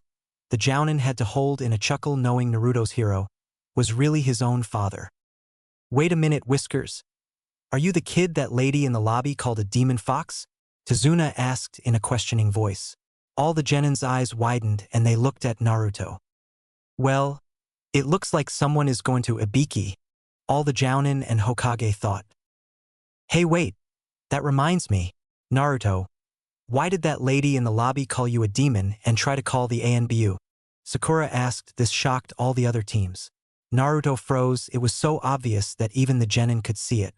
Naruto lowered his eyes sadly to the floor for a minute, then looked up. He smiled, shocking the adults in the room. He thought of an excuse. Well, maybe she thought I was going to kill her with my pranks. My pranks are known as killer and it takes a lot of cunning to come up with them, Naruto said. grinning his usual grin. All the genin seemed to accept that except for the secret geniuses Shikamaru and Niji.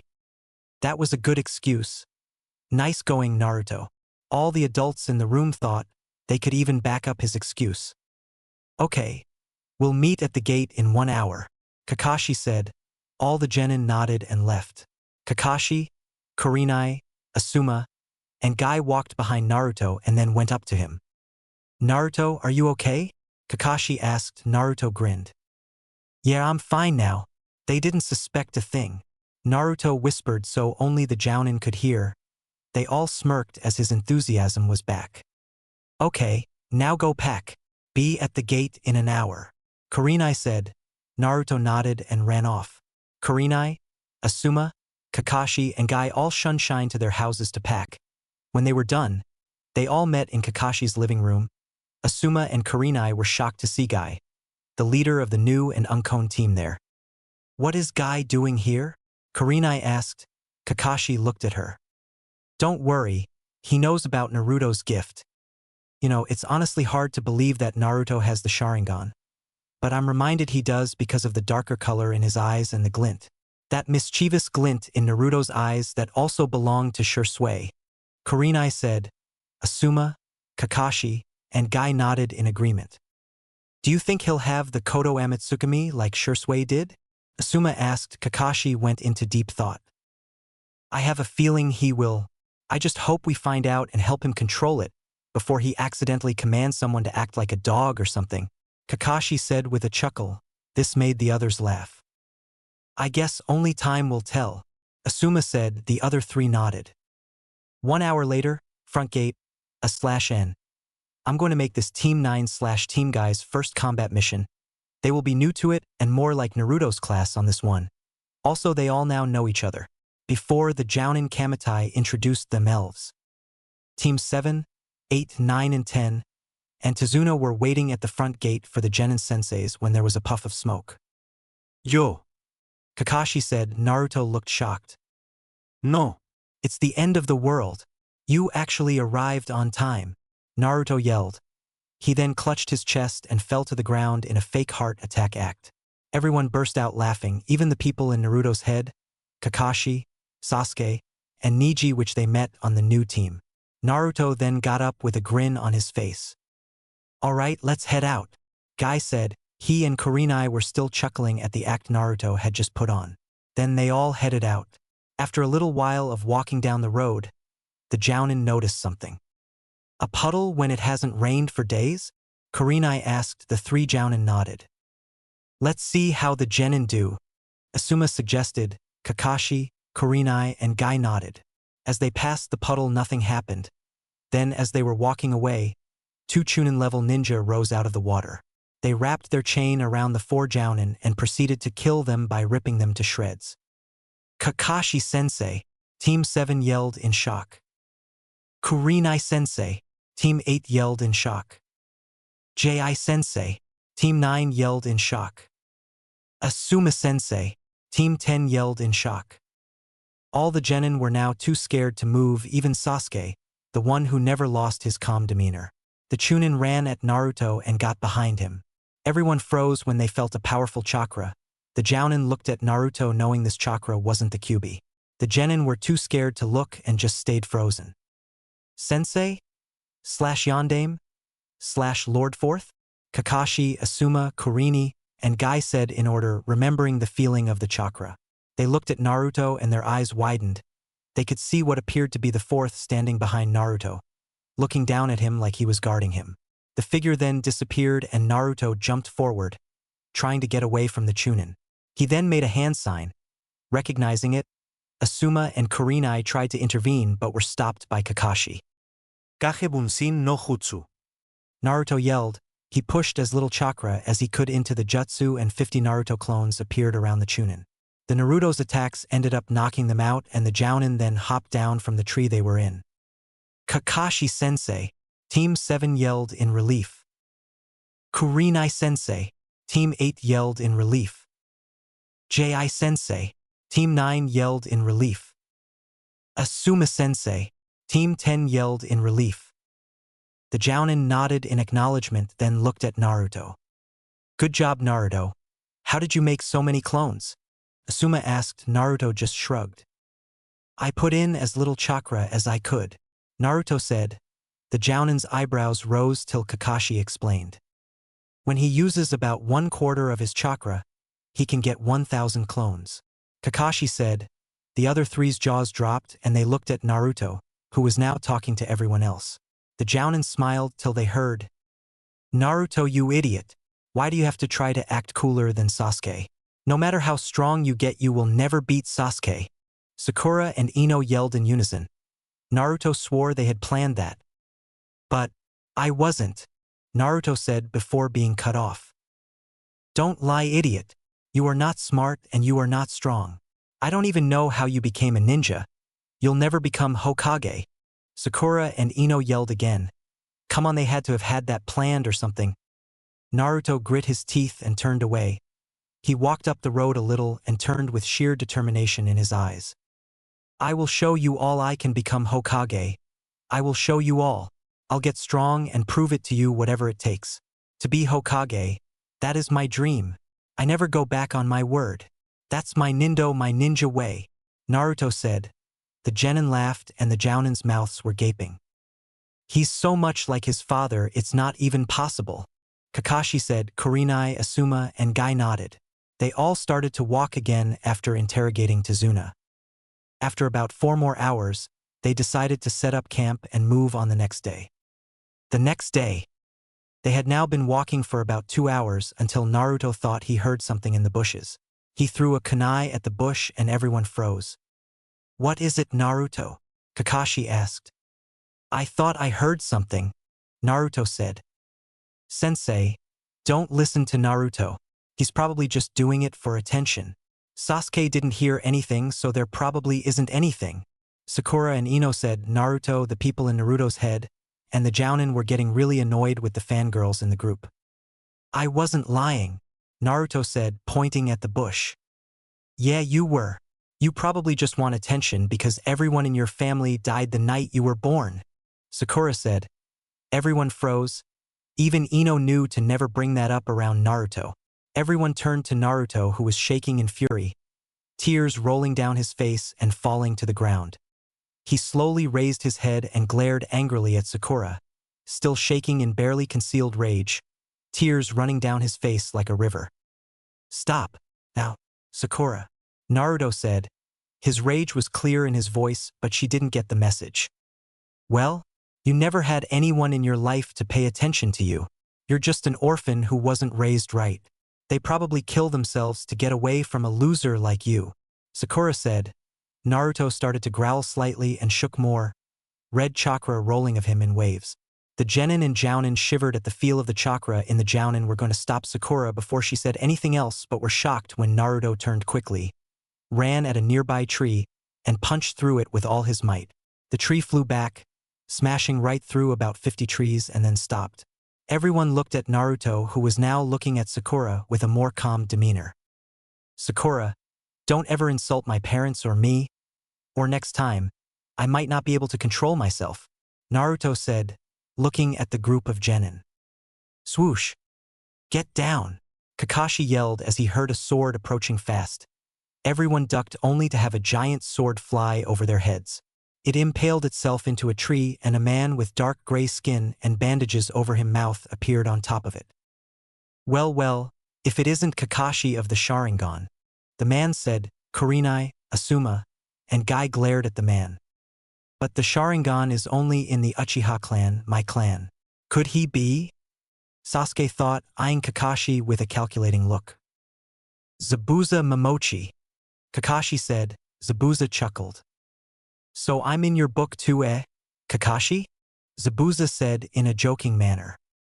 Now, hand over the old man and I'll be on my way, Zabuza said. All the Jounin stepped forward. Everyone, protect the bridge builder, and stay out of this fight, Asuma said, eyeing his opponent. Wait a minute, what is the Sharingan? Naruto asked. Sasuke answered. The Sharingan is an ancient Dojutsu owned by the Uchiha clan.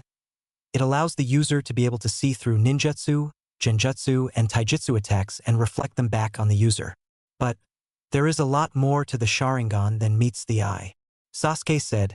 Sakura and Ino squealed in delight and Naruto processed the information. That's only the tip of the iceberg, kid.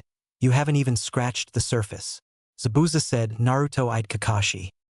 So Kakashi-sensei has the Sharingan? Naruto said to Sasuke, unsure. Sasuke shrugged in response. The fangirls eyed Naruto and scoffed. See, Naruto, you can't have the Sharingan, so you'll always be a loser. Nothing is better than the Sharingan. Without it, you'll never be better than Sasuke. Ino and Sakura stated. Naruto frowned and the Jounin inwardly smirked. He can't have the Sharingan? Oh. Well, we'll see about that soon enough. The Jounin thought, having a feeling that Naruto would unlock it in this mission due to stress. Kakashi uncovered his eye and everyone gasped. That's the Sharingan? Naruto said. The eye looked kind of cool and scary to him. Everyone, stand around Tazuna. Stay out of this fight, we can take him down. Kurenai said. She would soon be proven wrong. We'll see about that, Zabuza said. Then he disappeared only to reappear behind all 9 genin. They all gasped. Kurenai and Asuma were there in a second. They stabbed the ninja only for him to turn into water. Suddenly, they heard the words, Kirigakure no Jutsu. Zabuza said. Suddenly, mist filled the entire area. They couldn't see a foot in front of them. Madara, try to send some of your chakra into Naruto. If my idea works, it will help him unlock his Sharingan sooner and help him in this fight, Minato said frantically. Madara nodded. Okay, I'll give him some and help him unlock it, and if my idea works, I can fuse my DNA with him a little more to give him the eternal Mangekyo Sharingan if he ever gets the normal one. My DNA will help him with his Sharingan. I'm glad fusing a little bit doesn't affect his appearance. Otherwise he would look like a fox from Kyuubi right now, Madara said, sending some of his chakra into Naruto. Naruto felt a power spike in him and spaced out for a little bit. When he refocused on what was happening, he heard his sensei's words. Just run. You can't win this fight. If you run, the water clone can't follow you. Kakashi yelled. Naruto started to realize that all 4 Jounin were trapped inside water prisons.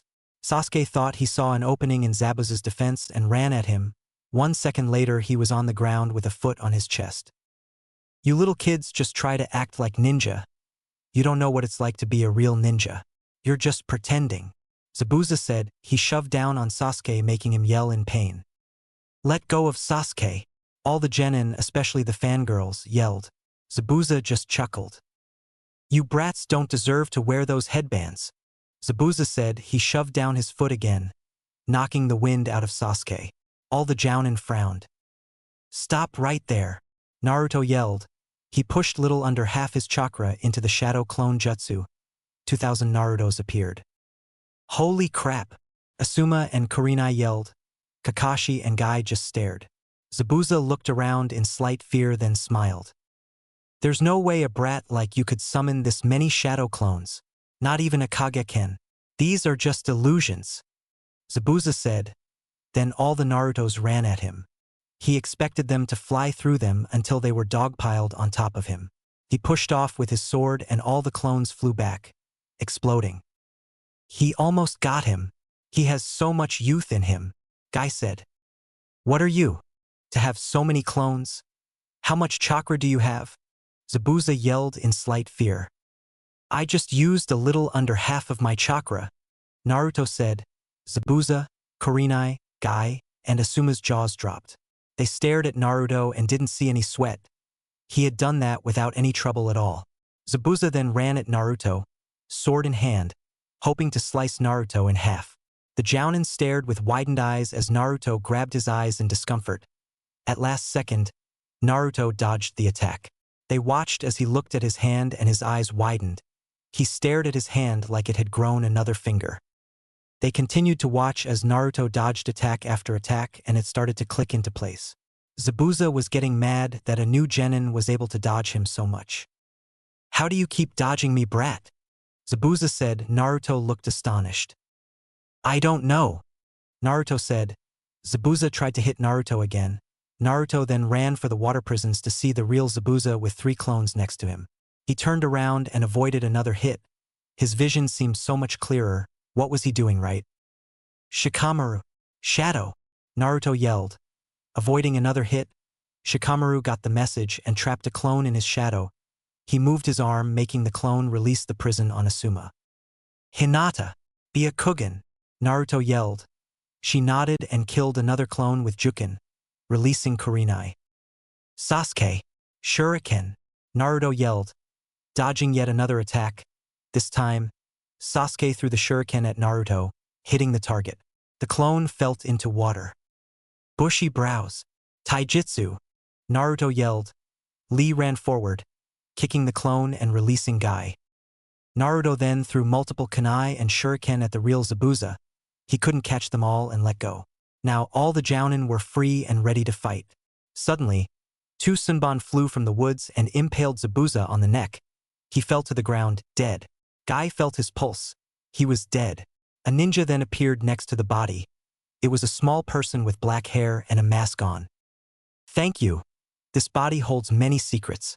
Please excuse me, the person said, then disappeared with Zabuza's body. Naruto was by the shore now. He looked into the water and saw his eyes were different. They were blood red with 2 tomo in each eye. What? I can't be an Uchiha. They might hate me if I have these. Oh no. How do I make them go away? That's it. I'll just keep my head down. Naruto thought frantically. From the corner of their eyes, the Jounin were watching Naruto look at his face and take on a shocked expression. Then it turned to worry, then back to normal. I think he unlocked it. Kurenai whispered quietly. The 3 others nodded and looked at Naruto, who was walking back with his head down. Oh, he's trying to hide it. I don't think he knows how to turn it off. But then again, with his chakra he could probably keep it on for days with no effects, Kakashi said with a slight chuckle. When Naruto reached the group he looked up, closing his eyes so they were squinting. The Jounin chuckled at his efforts. Okay, let's go, Asuma said. They started to walk to Tazuna's house. There were 4 Jounin fighting, so they were glad when they didn't suffer chakra exhaustion afterwards. The Jounin watched as Naruto kept his head down. When he looked up they would see a glint of red before he lowered his head quickly again. When they finally got to Tazuna's house, Naruto walked into the upstairs bathroom quickly, examining his eyes. Outside the door, the Jounin were standing and applying chakra to their ears to listen to Naruto's mumbled ranting. Damn, why do I have this Sharingan? How do I turn it off? Gah, my eyes will be eating my chakra forever, Naruto mumbled. The Jounin suppressed chuckles as they continued listening. Damn it, damn it, damn it. Wait, it eats chakra if I stop chakra. Wait, how do I stop my chakra? Damn it. Naruto continued muttering, staring into his new eyes. The Jounin thought it was time to intervene before Naruto had a nervous breakdown. They knocked on the door. Naruto, can we come in? Asuma asked, trying to sound as nice as possible. Sure, Naruto said. He lowered his head and opened the door. Yes, he said, trying to not sound panicked. The Jounin heard the strain in his voice and smirked inwardly. Naruto, could you look up at us, please? Kakashi asked. Naruto tensed. And no, Naruto said, still looking down. Please? Can you please look up at us? Guy said, totally out of character in the other Jounin's opinions. Please? Can you please look up at us, Naruto? We'll shut the door. Kurenai said. She closed the door to prove her point. Naruto raised his head a little bit and glanced up. He then raised his head fully with his eyes closed shut tightly. The Jounin chuckled inside. Could you open your eyes for us, Naruto? Kakashi asked. He continued to watch as Naruto nodded, unsure. All 4 Jounin watched as Naruto opened his eyes slowly. All their eyes widened. Naruto already had 2 tomo already? Naruto looked down quickly again. They took on concerned expressions. Naruto, it's okay. Can you trust us and look up at us for more than a second? Kakashi asked in a comforting tone. Naruto nodded and looked up. They all stared into the new blood-red eyes with 2 tomo in each where the blue used to be. Naruto, what do you see right now? Asuma asked, curious how the boy would reply. I see blue stuff inside you, Naruto said. Asuma nodded and raised his fist. He threw a punch at Naruto and he ducked to avoid it. What did you see there? Kurenai asked. I saw his attack coming. It was like time slowed down, Naruto said, looking at Asuma's hand. Naruto, have you ever seen anything like this before? Kakashi asked. Naruto shook his head. What did you feel before you could see everything? Guy asked. The Jounin were all thinking that the tenants in Naruto's head had something to do with this. Yeah, I felt a weird upsurge of power. My body flooded with chakra. But I know it wasn't Kyuubi's chakra, Naruto said in a confused tone. Asuma leaned towards Kakashi, Guy, and Kurenai. I think Madara gave him chakra and it sped of his Sharingan's growth. He whispered so only the Jounin could hear. They nodded. Naruto, do you know how to turn it off? Kurenai asked, already knowing the answer. No. What am I going to do? I can't turn it off, it will eat my chakra forever. What do I do? Naruto said in a panicked voice. Kakashi's eyes widened that Naruto wasn't bragging about getting the Sharingan. Naruto, I was wondering, what do you think would happen if you showed them your eyes? Kakashi asked. Both Jounin caught on and realized Naruto wasn't bragging like they thought he would. Well, Sasuke would get mad, Ino and Sakura would yell at me for copying Sasuke's coolness, and the rest I don't want to know, Naruto said. The Jounin got what Naruto was saying and nodded in understanding. Well then, how are you going to copy people's jutsu and use your Sharingan? Asuma asked. Naruto frowned. Why would I copy? I would rather ask for permission to copy, Naruto said. The Jounin were shocked then smiled. If you want to use your Sharingan, would you tell them? We think it would be better is you told them and kept it a secret from everyone else, Kurenai said. Naruto looked up at her with wide eyes. Why would I hide it from everyone else? Naruto asked, eyeing the four Jounin with his Sharingan eyes. They already call you a demon. What if they were to know the demon had the Sharingan? Guy asked in a comforting tone. Naruto looked at the ground then up again. They would call me the copy demon or Sharingan demon, Naruto said with sadness. All the Jounin hearts ached for him now. Exactly. You can't tell anyone but maybe your own team, but I suggest you wait for the right time, Asuma said. Everyone else nodded. Also, when you have strong emotions the Sharingan comes out, so be careful, Kakashi said. Naruto nodded. Okay now, how do I turn it off? Naruto all but yelled. The Jounin covered their ears. Okay, calm down. Force your chakra away from your eyes. Feel for the warmth and stop the flow, Kakashi said. Naruto nodded and closed his eyes in concentration. When he opening his eyes, the Jounin watched as his eyes spun around and disappeared into the normal blue. Okay, now what do you see? Kakashi asked, expecting the answer he got. Compared to those eyes, this sight is so blurry, Naruto said with a laugh. The Jounin laughed and they all walked downstairs. When they got downstairs, everyone sat and ate. After about an hour of silent tsunami, Tezuna's daughter broke the silence.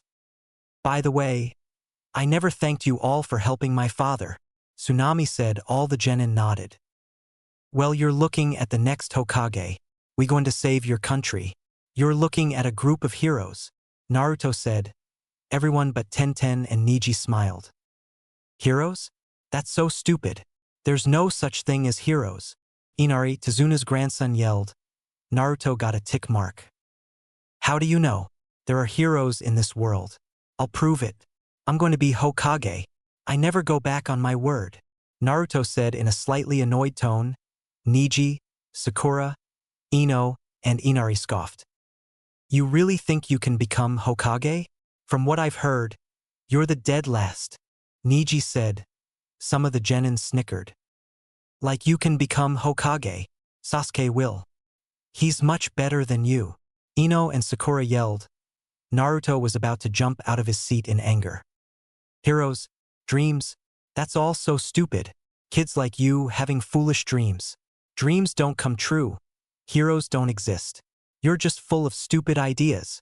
You don't know what it's like to suffer. You don't know what it's like to not have food on the table every night. You're just a pampered ninja in a rich village.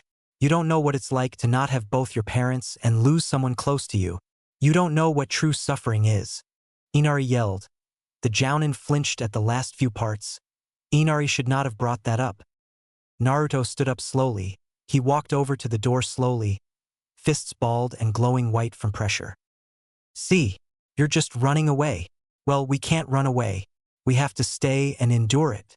You're just a coward, Inari yelled. Hinata quickly covered the small boy's mouth. She knew what was coming. Naruto stood in front of the closed door, shaking slightly.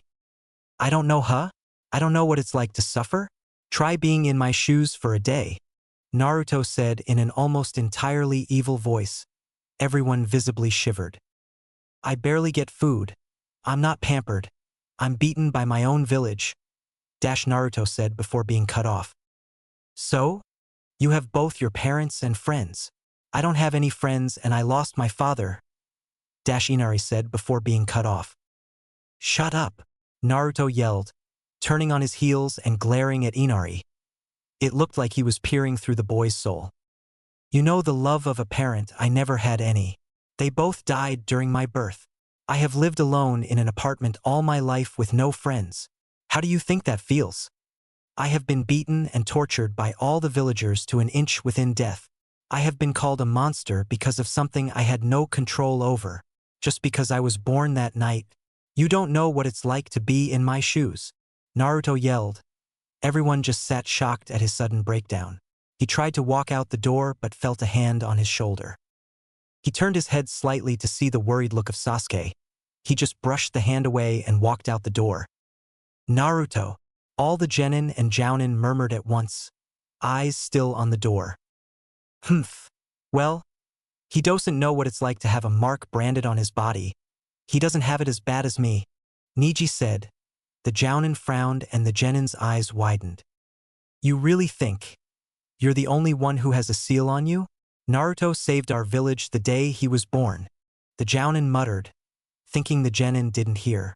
The genin's eyes widened and they stared after Naruto. Sasuke quickly got back up from his seat and ran to the door. Sasuke, where are you going? Guy asked. Out to find Naruto, Sasuke said simply. He ran out the door and through the woods to find Naruto. Everyone stared after him. The jounin nodded to each other, then looked at the remaining genin. Come on, we're going too, Kakashi, Guy, Asuma, and Kurenai said to their teams. Everyone nodded and left the house to find Naruto. Meanwhile, Sasuke had just found Naruto sitting in the middle of a clearing on a fallen tree. With Naruto and Sasuke, turning and understanding point in the story coming up. Sorry for some slight OCs, but I thought they would be like this if they understood each other for once. Sasuke was walking into the clearing and walked up behind Naruto. Can I sit with you? Sasuke asked. Naruto nodded and continued to stare forward. Sasuke walked up and sat down beside Naruto. At this point, the jounin and genin were watching from the trees. They watched as Sasuke sat down and decided to just listen from the bushes. Was all you said back there true? Sasuke asked. Naruto nodded sadly. Sasuke turned to look at Naruto and then forward again. Every word was completely and painfully true, Naruto said, a single tear running down his face. Well, I know what you're feeling too. I may not act it though. In fact, I know you put up an act too, don't you, Naruto? Sasuke asked. Naruto gasped and turned his head to face Sasuke. I mean, we both don't have any more family, we both have stress from the village. Me acting strong when I might not be and you trying to act like you don't care what people say. You know, I think it's funny. We have such similar pasts and we were put on the same team, Sasuke said. Naruto nodded. Like that time we both faced Itachi and he nearly killed us, Naruto said with a slight chuckle. Sasuke nodded with a sad smile. Everyone in the bushes just watched with widened eyes. Sasuke and Naruto understanding each other? If the jounin thought about it, Naruto and Sasuke had a lot in common without realizing it. By the way, Neji said something about a seal that can't be taken off. And the jounin said you saved the village the day you were born, and you also had a seal. What did they mean? Sasuke asked in an interested tone. Naruto grinned slightly. Well, I guess you could say that.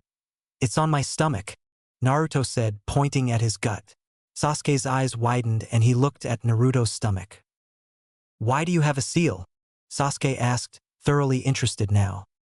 Well, it's a Luong story, and an S-class secret.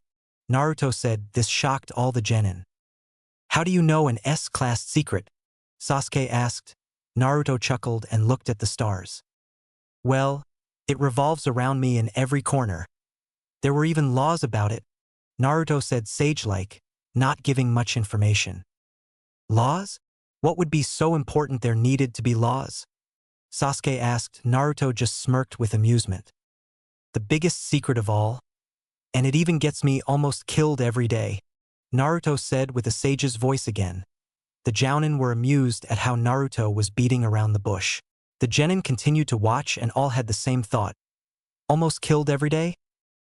But if I were to tell you, you would run like some of the people who know, Naruto said, looking at Sasuke with sadness. Sasuke's eyes widened. Is it really that bad? Sasuke asked, stunned. Well, I wouldn't know if it were bad, but definitely scary, Naruto said. Sasuke went into deep thought. No matter what it is, you are still Naruto, right? Sasuke asked with a grin. Naruto nodded. Then a thought hit him. Oh yeah, Sasuke. There is something I need to tell you first, and don't scream, okay? Naruto said. Sasuke nodded and looked at him, waiting. Now, look at my eyes and please don't scream, Naruto said as his eyes morphed into a two-tomo Sharingan. Sasuke started to choke on the air he just gasped in. Naruto continued to stare as Sasuke got a hold of himself and smiled. So, I'm not the last one? I'm not alone? Sasuke said, unsure. Naruto nodded with a smile. I may not be an Uchiha or anything, but you're definitely not alone, Naruto said. Sasuke smiled happily with tears rolling down his face. He started to laugh in happiness. All the Jounin were shocked and then smiled warmly. The genin watched with confusion. Okay. Since you didn't run, I think I'm ready to say what it is. And remember, I am still Naruto. I'm no one but Naruto Uzumaki. Okay, Naruto said. Sasuke nodded and laughed happily, tears of happiness still rolling down his face. When he got serious, Naruto nodded and looked at his own stomach. Do you know how sealing works? Naruto asked. Sasuke nodded. Do you know the day I was born? Naruto asked. Sasuke thought and shook his head. October 10th, the night Kyuubi attacked, Naruto said. Sasuke's look started to turn to shock, then thinking, then realization. Sasuke eeped, and all the genin had looks of realization and looked at Naruto with saddened looks. So that's why he always had the smell of a fox around him, Kiba whispered in a shocked tone. And that's why he has such enormous sea chakra reserves, Hinata said in shock. So, it's in here?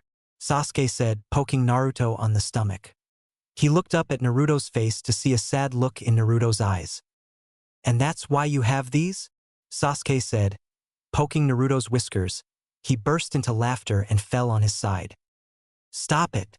That tickles, Naruto yelled in a fit of laughter. Sasuke laughed. That was Naruto, all right. Naruto then sat up with his serious demeanor back in place. He looked at Sasuke and smiled sadly. I am the Kyuubi's Jinchuriki. That night, the Yondaime sealed the Kyuubi into a baby who had just been born. The only baby born that day, Naruto said, gritting his teeth at the last part. And the villagers always saw me as the thing sealed inside me, not the real me. They don't understand I'm basically a walking jail cell for the Kyuubi, and they treat me like I was the demon itself, Naruto said, tears streaming from his eyes. Sasuke gasped at how hard Naruto's life must have been. Do you feel it inside you? Sasuke asked, concern written on his face. No, but I can always feel its evil chakra, my chakra, and the seal holds it away. But whenever I get overly emotional, that chakra boils to the surface. Do you remember the red chakra that came up when Sakura insulted my parents? Naruto said. Sasuke's eyes studied him and he nodded. That was the nine-tailed fox's chakra, Naruto said sadly. All the genin shivered at how the chakra before felt. Sometimes, I wish I wasn't its Jinchuriki, but if it were taken out or I let it out, it would be a sure death for me, Naruto said. Everyone's eyes turned sad. Does anyone else know? Sasuke asked. Naruto nodded. Only the adults. There was a law passed that forbade anyone from talking about the Kyuubi. Except me, of course. It's inside me, so when I feel like I can tell someone, it's okay for me to tell them. The old man just wanted me to have a normal life. Too bad the villagers' hatred took over their minds. Naruto said. All the genin were gaping at what Naruto was saying now. Well, as long as you stay as Naruto and not the Nine Tails, I'm okay with you, Sasuke said. Naruto smiled and laughed, tears flowing from his eyes. The people hiding decided to come out now. They walked up to the two and Naruto gasped. He jumped a few feet back. Please don't hate me. Sasuke doesn't. He yelled before everyone stood in front of him. They didn't have the looks of hatred the villagers had. We don't hate you, in fact. I'm glad some of our questions were solved. Right, guys? Shikamaru said. Naruto's eyes widened and he cocked his head to the side. Huh, was Naruto's genius reply. Why, you have a fox-like scent, Kiba said with a grin. Wyuh have so much sea chakra, Hinata said with a blush. Why the villagers always looked at you with hate, Shino said. Why you heal so fast, Ino said. By the way, one more question? Shikamaru said. Naruto nodded. Glad they didn't hate them. Do you and Kyuubi ever talk? Shikamaru asked. Everyone turned to Naruto, who looked confused. What do you mean? Naruto asked. Shikamaru smiled. That was Naruto, all right. In class, they said Jinchuriki could talk to their bijou. They didn't say much, but I was just wondering, Shikamaru said. Well, I don't really know. I guess I never thought about it, Naruto said, thinking if he ever heard a voice in his head. Ino, do you know any mind techniques that could get us into Naruto's seal? There is something you all need to see since Naruto is confessing, Kakashi said. All the other jounin nodded. Ino was about to do the mind-body transmission just do. What are you talking about? Naruto asked. Kakashi turned to him with a serious look. You'll see, and don't worry. It's safe, Kakashi said. Naruto took on a scared expression. And what do you mean going into my seal? Kyuubi will eat you, Naruto said, scared. The genin looked at Naruto and gasped. He was scared Kyuubi would eat them. Don't worry, you'll see why in a minute, Kakashi said, nodding at Ino. Ino focused on Naruto's mind, and then they were all in a sewer. Where are we? What's going on? Naruto yelled, looking around frantically. He noticed all the genin and jounin except Kakashi looking around with confused looks. They looked at Naruto and saw him freaking out. Naruto, calm down. We're in your mind, Kakashi said, trying to calm Naruto down. Why does my mind look like a sewer then? Naruto yelled. Kakashi looked around and his eyes widened. I don't know actually, Kakashi said. They all started to walk through Naruto's mind, looking in a door of memories Naruto had. They all continued going through Naruto's mind. Some of the genin and jounin were crying by the time they got to the 10th memory. Then they saw another and watched with wide eyes. Memory they were watching. Mizuki ran at Iruka with a giant Fuma shuriken and Naruto jumped from behind a tree and smashed him in the face. If you ever lay a hand on my sensei, I'll kill you, Naruto yelled. Mizuki got up. What are you going to do now, Nine Tails? Mizuki said. Naruto smirked. Kage Bunshin no Jutsu. Naruto yelled. 2,000 Narutos appeared and beat up Mizuki. I might have gone a little overboard, Naruto said, rubbing his head sheepishly. Naruto, come here and close your eyes, Iruka said. Naruto walked up, and when he opened his eyes he saw Iruka's headband was gone. Congratulations, Naruto, you graduate, Iruka said. Iruka-sensei, Naruto said as he jumped on Iruka, knocking him to the ground. Memory end. Everyone looked at Naruto in shock. So that's how you became a genin. You beat Mizuki-sensei when he tried to betray us, Shikamaru said with a smile. That question was solved. Yeah, that's also the night I found out about Kyuubi. Mizuki told me I was the Nine Tails, and for a moment I believed it. Then Iruka-sensei told me I wasn't. He was the first person to acknowledge me, Naruto said. Everyone nodded. They continued to walk until they came to an old memory when Naruto was about 5. Memory they are watching, /n. I just copy and pasted the memory and so sorry if it sounds odd. Just leave me alone. Naruto yelled at the mob of villagers running after him. He turned a corner and was scared to find a dead end. Oh no, he thought. He turned around to find the villagers were coming around the corner. He was even scared more to see a few Chunin in the crowd. You're going to die today, demon, one of the Chunin yelled. Naruto just kept backing away till he felt the wall behind him. He looked up at the crowd with pure fear. He braced for the pain when he heard the whistle of a kunai being thrown. It hit him in the leg. He screamed and grabbed his leg in pain. He opened his eyes to see the kunai sticking out of his leg. He was going to pull it out when he heard more whistling noises. He screamed in pain again as several kunai hit him in the leg, arms, stomach, and one flew by his face, just giving him a bleeding cut. He couldn't move anymore. He just laid down and waited for the pain to come. The 3 people in Naruto's head winced as they heard Naruto's muffled screams ring out in his head. After about 5 minutes of internal screaming, they had to cover their ears when one of the Chunin in the crowd came up and bent his leg backwards, causing his to let out a blood-curdling scream. Finally, after 5 more minutes, the Chunin in the crowd were going to use a small fire jutsu on him. It wouldn't kill him, but it would give him lots of pain. They made the hand signs for the fire jutsu, and when they were about to use it, they were stopped by 4 angry faces and 1 mask, but underneath the man was fuming. What the hell do you think you're doing? Kakashi and Asuma yelled. Oh, so you're going to protect that freak? One of the Chunin yelled, earning a boost in killing intent. Asuma, look after Naruto. I'll deal with these people, Kakashi said in an angry voice. Asuma nodded and ran quickly to Naruto's side. Naruto's vision was very shaky. It would blur into focus then out again. Even though his vision was blurry, Naruto could make out 4 worried faces looking down on him now. One was a woman with black hair and red eyes. The second lady had purple hair and brown eyes. He somewhat recognized the other one. It was Asuma. He had brown eyes and black hair. The last one was an ANBU with a weasel mask, black hair, and Naruto could see 2 coal-black eyes. He could easily tell they were all worried. Kurenai, do you know any medical ninjutsu? The ANBU asked frantically to the girl with black hair and red eyes. No, I don't. Anko, do you? Kurenai asked the girl with purple hair and brown eyes. No, and I know the hospital won't accept him. The last time they did, they tried to poison him, Anko said with anger in her features. At this point, Kakashi was running up to Naruto. He looked down with a worried expression. Naruto was blinking very slowly, barely holding on to consciousness. Itachi, do you have any bandages? Kakashi asked the ANBU. No, I don't, Itachi said in a worried voice.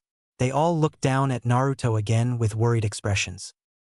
I can't feel my leg, Naruto said between breaths. When Anko quickly grabbed the leg and twisted it forward, so it would heal correctly, everyone inside and outside Naruto's mind visibly winced when Naruto let out another blood-curdling scream. Anko, Itachi, Kurenai, Asuma, and Kakashi yelled. They watched as Naruto held his leg in pain and cried out. With pained expressions, they continued to watch. Itachi, use your Sharingan, Asuma said. Itachi nodded and activated his Sharingan, making Naruto go into a daydream-like state. The boy just stared ahead to show it had worked. He looked around at everyone who had worried expressions on their faces. He wondered if Naruto had seen anything he shouldn't have. Do you think he saw anything that would hurt him? Asuma asked in a concerned voice. Everyone frowned and Itachi had an idea. Do you want me to go into his mind and see if he saw anything? Itachi asked. Everyone nodded, looking at Naruto's sleeping face. Memory end. After watching the memory, everyone looked at Naruto with shocked looks. Why, you remembered that? Kurenai asked with a sad voice. Naruto nodded. That was one of the beatings you got as a child? Sasuke and Shikamaru asked. Naruto nodded and all the genin gasped in horror. At least once a day to a week, Naruto said with a sad expression. All the genin looked at Naruto with horrified eyes. How did you survive that? Neji asked. Naruto looked back at the memory. Sometimes I wonder that myself. Naruto said. They all continued walking until they felt the Kyuubi's chakra. They all froze in their spots. Kakashi nodded them forward and they all walked into a large room with a cage in the back. Hinata and Neji activated their Byakugans and jumped back. The N9 T-Tails chakra. It's so immense. Hinata said. Neji said the same thing but without the stutter. Naruto walked forward with widened eyes. He looked into the cage only for two red slit eyes to appear. He stood his ground and stared at the eyes. Then a claw flew through the cage. Naruto jumped back screaming. "Do not mess with me, Kit," the Kyuubi said. Everyone gasped. "Why, you're the Kyuubi," Naruto said in a frightened voice. "Yes, Kit, I am the Kyuubi, and I would eat you if this accursed seal wasn't in the way," Kyuubi growled out. Naruto jumped behind Kakashi in fear. All the genin were standing and staring at a scared Naruto. Then 3 figures came forward. The 4th Hokage, Madara Uchiha, and Nagato. Naruto gasped and jumped from behind Kakashi. "Who are you people?" Naruto yelled in fear, pointing at them. "Oh, is that any way to treat a family member? I am Nagato, little Naruto," Nagato said. Naruto looked at him in shock. What?" Naruto stuttered, not believing it. "And how is that any way to treat the person who helped you get the Sharingan?" "I am Madara Uchiha," Madara said. Everyone's eyes widened and Naruto fell on the ground with wide eyes. Madara Uchiha? Naruto yelled in a horrified voice. The last person then stepped forward in front of Naruto, helping him up. "Hello, Naruto," Minato said. Naruto's eyes were threatening to explode. "Fourth Hokage?" Naruto said. Minato smiled. "Naruto," Minato said. Confusion took over Naruto's face. How do you know my name?" Naruto asked. Minato smiled. All the genin watched with wide eyes as Minato smiled. Naruto standing next to the 4th looking like a small version of him was scary for everyone else. "Because I'm the one who named you. Because the truth is, you are my son," Minato said. Tears ran down Naruto's face and he laughed like this couldn't be real. All the genin's eyes widened and their mouths dropped open. "Am my father?" Naruto said, still disbelieving. Everyone watched the scene with widened eyes. "Yes, Naruto, I am your father," Minato said. Then he was crumpled on the floor when Naruto punched him in the stomach. Everyone gasped. "Why would you want to seal the 9 tails inside of your own son? Do you have any idea what I went through because of that?" All the villagers looked at me in anger or fear. They even made their kids fear me and run away. "Why would you do that to your own son?" Naruto yelled, tears still pouring from his eyes. He then started to rub his hair like he was going to rip it out. All the genin watched with widened eyes and the jounin gained tears in their eyes. "Because you are my son, I trusted you could control that power. A parent's job is to have faith in their children," Minato said. Naruto's eyes widened as more tears continued to fall. Everyone else's eyes widened at what Minato's reasons were. "You trust me?" Naruto said slowly, then his eyes widened. "Wait a minute, then why is Madara Uchiha and Nagato in here? What are you doing here? How many things are sealed inside me?" Naruto said in a panicked voice. Minato just laid a hand on Naruto's shoulder. "That's a story you'll have to listen to. The truth behind the 9 tails attack on the hidden leaf," Minato said. Everyone sat down in front of him and listened as he sat and explained everything. "First, let's start with your mother. Have you had the birds and the bees talk yet?" Minato asked. Naruto blushed. "Dad," Naruto said. Everyone snickered. "I was just asking," Minato said with a laugh. Anyways, Kushina was due for October 10th. We were so happy to finally have a child, but there was one problem. A Jinchuriki's seal weakens during the pregnancy and labor process. Minato continued. Naruto gasped. "So mom was a Jinchuriki too?" Naruto asked. Minato nodded. "Yes, first Mito Uzumaki, wife of the first Hokage, then Kushina Uzumaki, your mother, then you, Naruto Uzumaki," Minato said. Everyone's eyes widened. "So I'm related to the first, second, and fourth Hokages, and I'm also the 3rd person in our family to be a Jinchuriki?" Naruto said, astonished. Minato nodded and continued. So, during the birth Kushina was taken away from the village, so if the Kyuubi broke out of the seal, we could stop it. When she had just given birth to you, the nurses were going to give you to your mother when they were killed by that guy over there. Minato said, pointing at Madara who was standing next to Minato. He just waved. He held you in his arms, kunai at your heart. He threatened to kill you if I didn't step away from your mother. Then Nagato came into view. He has the Rinnegan, so he brought Madara back to life when he died. It's an ability of the Rinnegan. Minato said. Nagato waved. Madara threw you into the air and tried to stab you. I used my signature jutsu and saved you, but he got your mother. I laid you in the crib at home and went to save your mother, but it was too late. The Kyuubi was extracted from her and she was inches from death.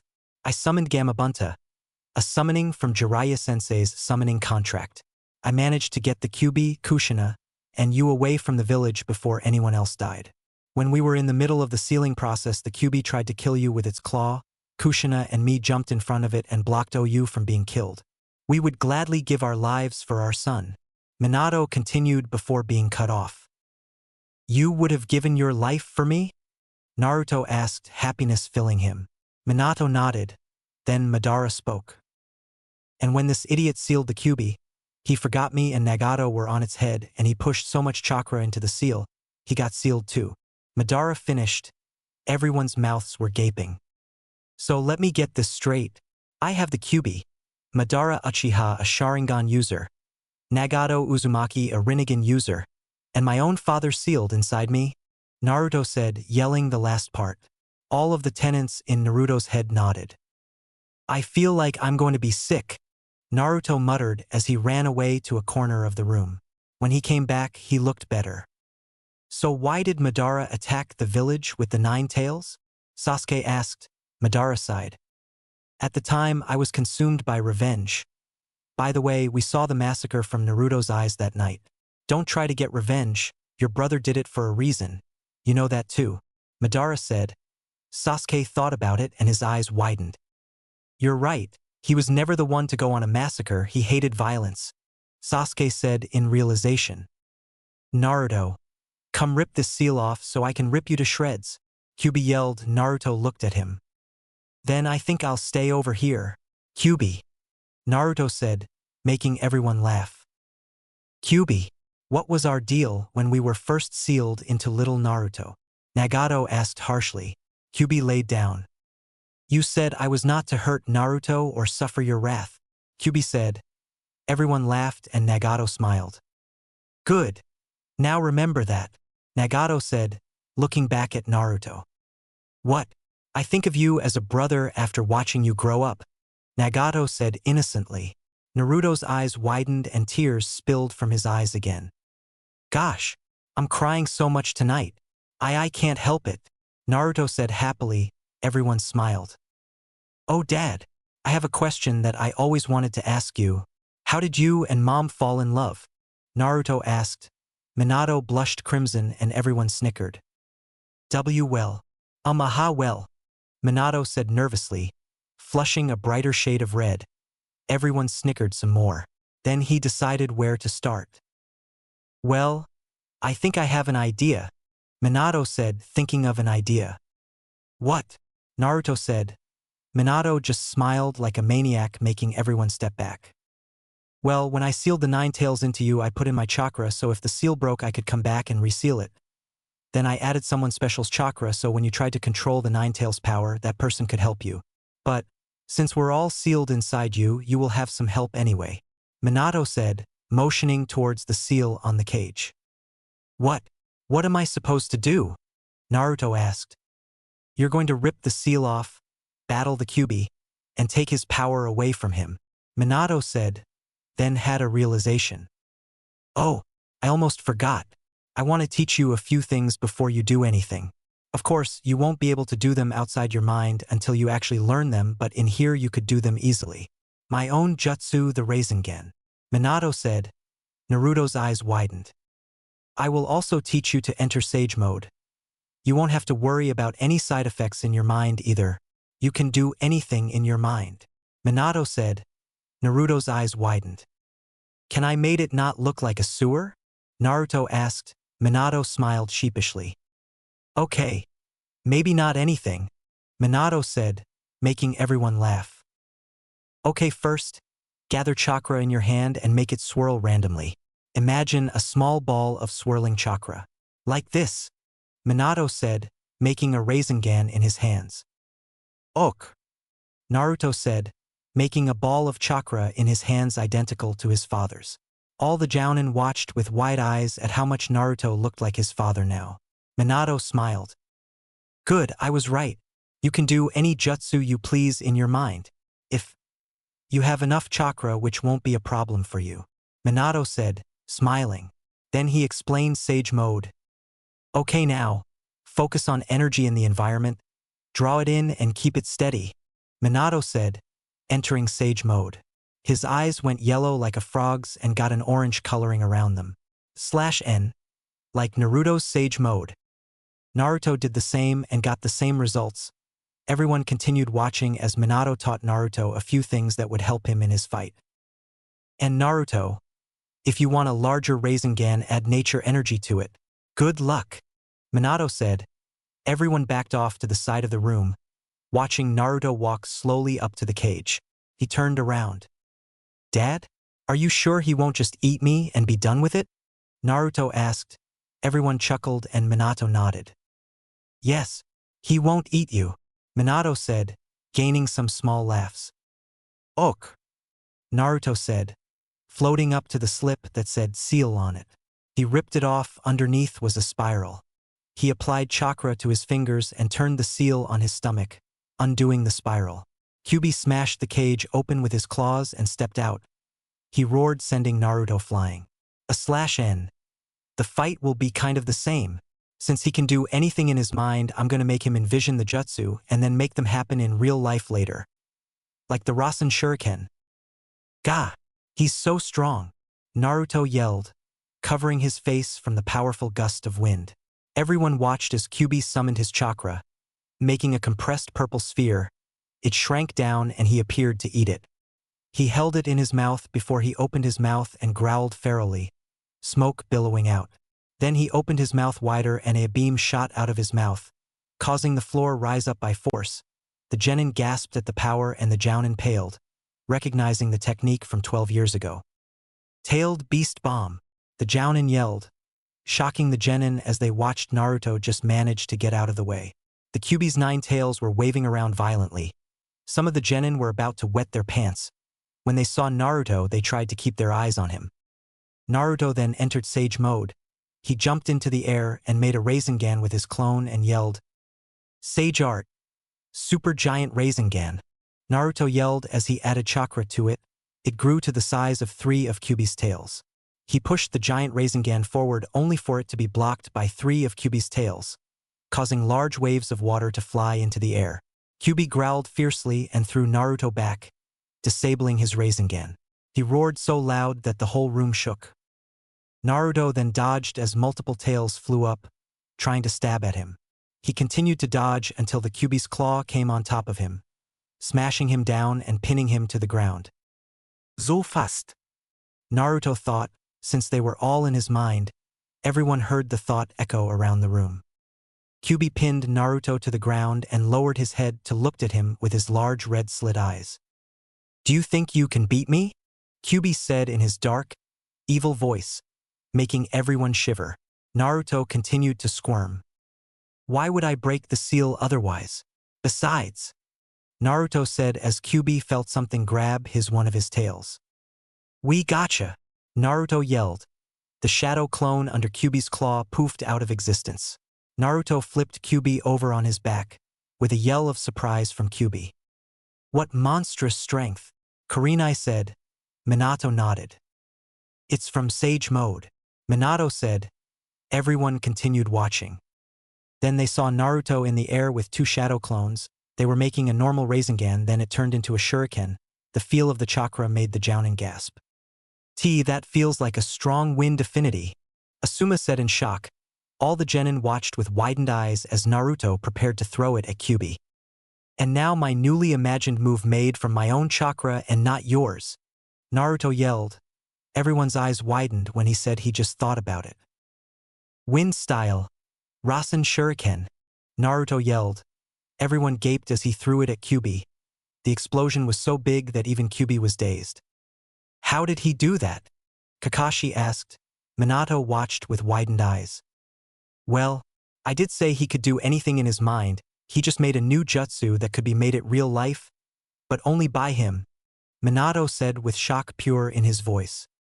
Do it now, Naruto yelled, his chakra grabbing onto Kyuubi's chakra. Kyuubi tried to get up and growled. You bastard, Kyuubi yelled. Everyone watched as Naruto continued to pull Kyuubi's chakra away.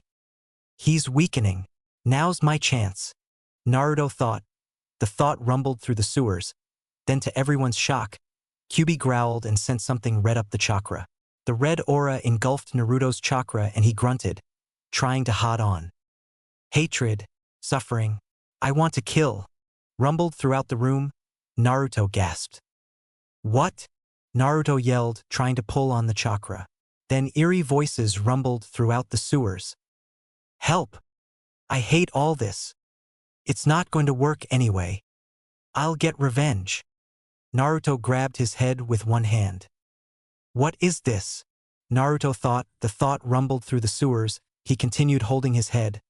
His chakra started to flow away and towards Kyuubi slowly. Naruto, don't give in.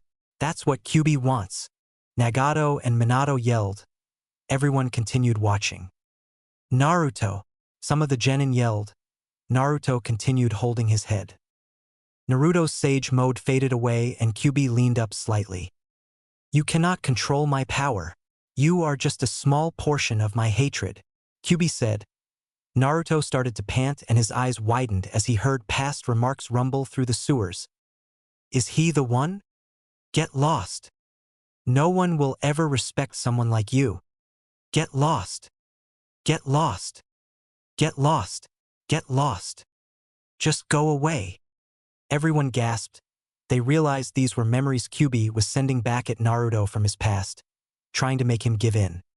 Go away and disappear, Naruto said with a pained voice. Everyone saw one of Naruto's eyes turn red with a slit, like Kyuubi's eyes, and black in the whites of his eyes. It looked absolutely demonic to them. Everyone then watched with wide eyes as the sewer melted away and they were in a shining gold room. They then heard a soft voice. It's all right, you can stay right here. Naruto opened his eyes to see a fiery red-haired woman with dark blue eyes looking at him. Naruto, Kushina said. What are you doing here? Naruto said, staring at the woman. Everyone else noticed that the two didn't seem to notice them, so they just stayed put and watched. And how do you know my name? Naruto asked. Oh yes, that's right. Well then, Naruto, can you guess who I am? Kushina said.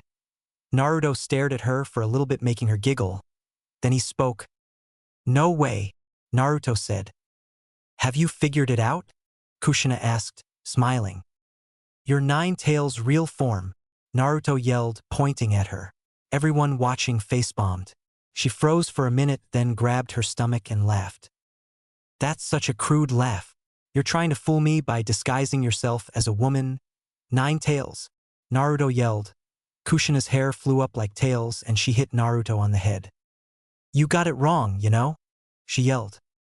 Ouch, Naruto yelled as he jumped back, holding his head in pain. Huh, you know? Naruto asked in confusion. Kushina rubbed her head sheepishly, laughing nervously. Everyone watching recognized that Naruto said that a lot too.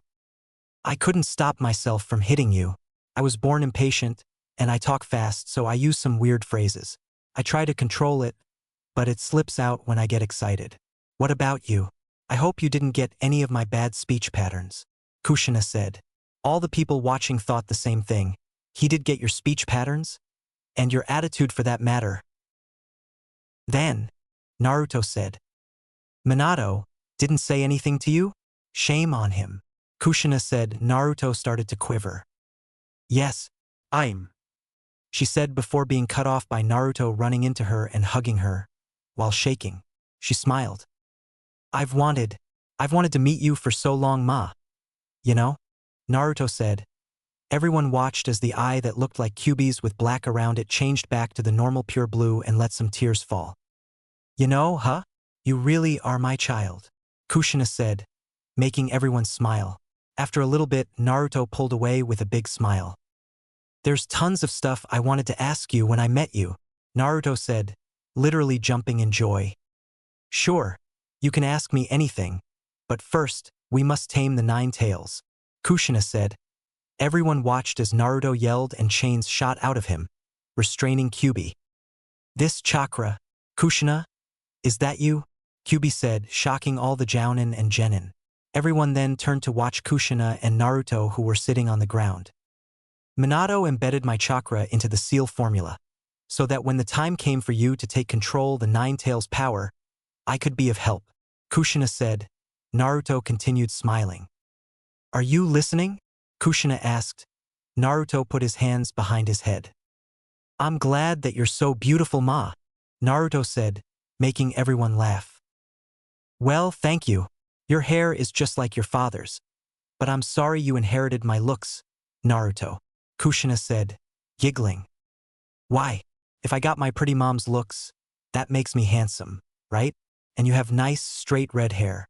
I wish my hair were like that too, Naruto said, making everyone laugh again. Kushina giggled. You are the second man to compliment my red hair, Kushina said. Naruto looked at her.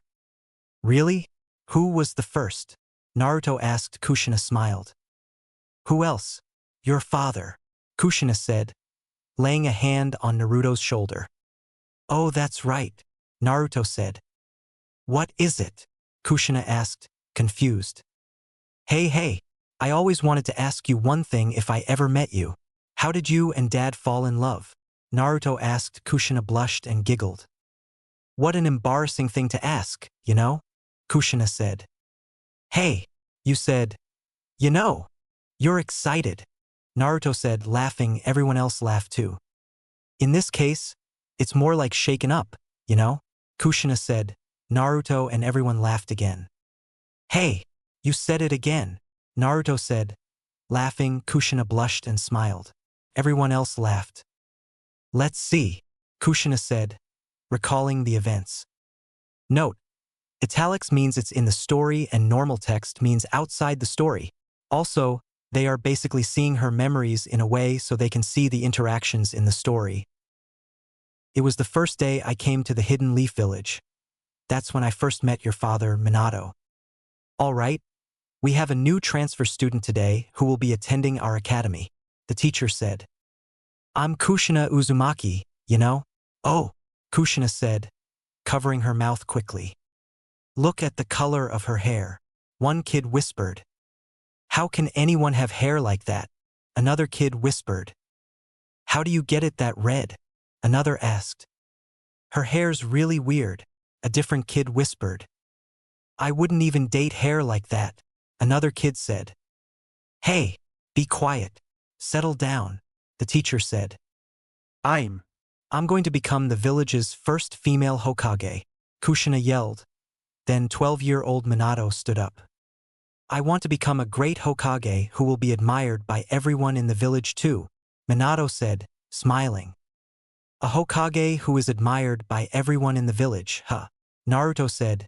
Everyone smiled. Okay, now I see a huge resemblance. He is so much like his parents it's unbelievable, Sasuke said. Everyone nodded. Back then, he wasn't very manly and didn't look too dependable. So I didn't take Minato seriously or believe for a minute that he could become a Hokage, Kushina said. Naruto looked confused. Why not? Dad looked so strong, Naruto said. You're right, but back then, I was very young and ignorant, Kushina said. Then she giggled, confusing Naruto. But I sure was arrogant, having moved from another village and announcing that I was going to become the Hokage. After that, I started getting teased by the boys. They nicknamed me, Kushina said, trailing back into the story. Tomato. From now on we're going to call you Tomato. You have a fat, round face and red hair. Just like a tomato, one boy said. As if a tomato can become the Hokage, another said. I hate tomatoes, the first boy said. Me too. I never eat it in my salad. Another boy said. A tomato that everyone hates can never be accepted as Hokage. The first boy said. All of them laughed. So that's it. I'll bet it was Dad who protected you from those bullies. Naruto said. Everyone but Minato thought so too. No, you dead wrong. Kushina said. Cracked her knuckles, making Naruto and everyone else flinch. Tomato. I grudgingly accepted being called that name. It was embarrassing, but it fit me perfectly. Kushina said, trailing back into the story. You're getting redder and riper. It's the tomato festival. It's time to harvest. One boy said, pulling Kushina's hair. Kushina grabbed his hand. Who are you calling tomato? Now you listen. I hate tomatoes too. You know? Kushina yelled, throwing all the boys around the room. She jumped on one and started to punch him. Keep calling me tomato and you're going to get it, you know? Kushina yelled, punching the boy harder.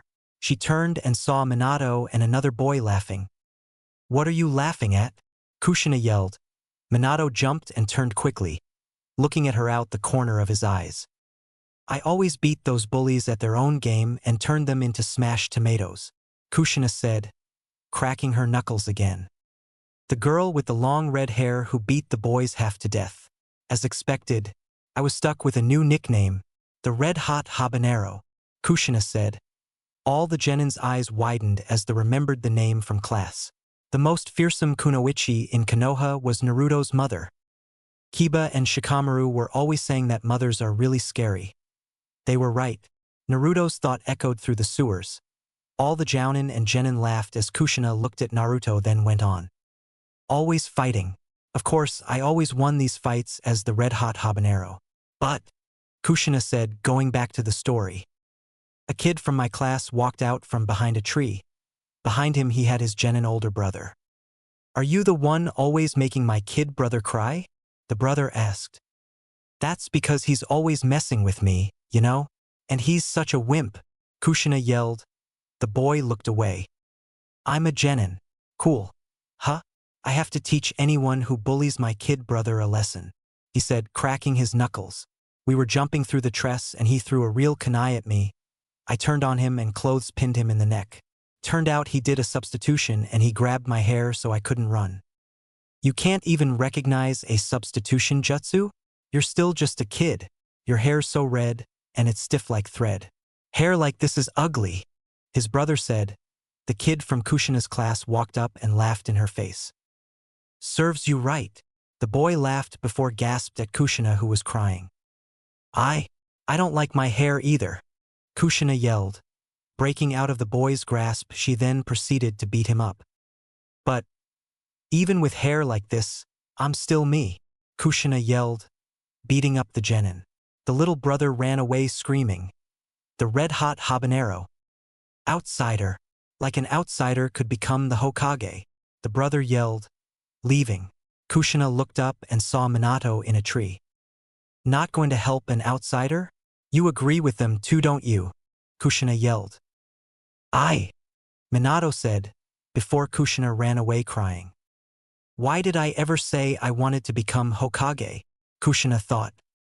I used to hate my hair, but a certain incident changed the way I felt about my red hair, Kushina said. A certain incident? Naruto asked. Kushina continued. I'm home. Is anyone home? Kushina called, stopping and looking in the kitchen. Then she saw a few ninja rise out of the shadows. She gasped and ran. Someone, help me, Kushina yelled, running until she was caught. I have a special kind of chakra. Because of that, the hidden cloud kidnapped me. Was it the 9 tails they were after? Naruto asked, shocking Kushina. How? Kushina asked. Naruto smiled. Dad told me, Naruto said. Kushina nodded. Yes, I have chakra to suppress the Kyuubi, and I also was the Kyuubi's Jinchuriki before you. They wanted that too, Kushina said, then continued. Kushina fell over and they ninja pull on the binds holding her. Hey, get up, An of the ninja said. At that time, in order to leave a trail behind as I was being taken away, I cut off pieces of my hair and dropped it, without the enemy knowing. But since I was an outsider, I didn't hold out any hope that someone would come to rescue me. We had come to the edge of the border, and I thought it was all over. Behind her, the three ninja were killed one by one. She just kept walking, not registering what was going on.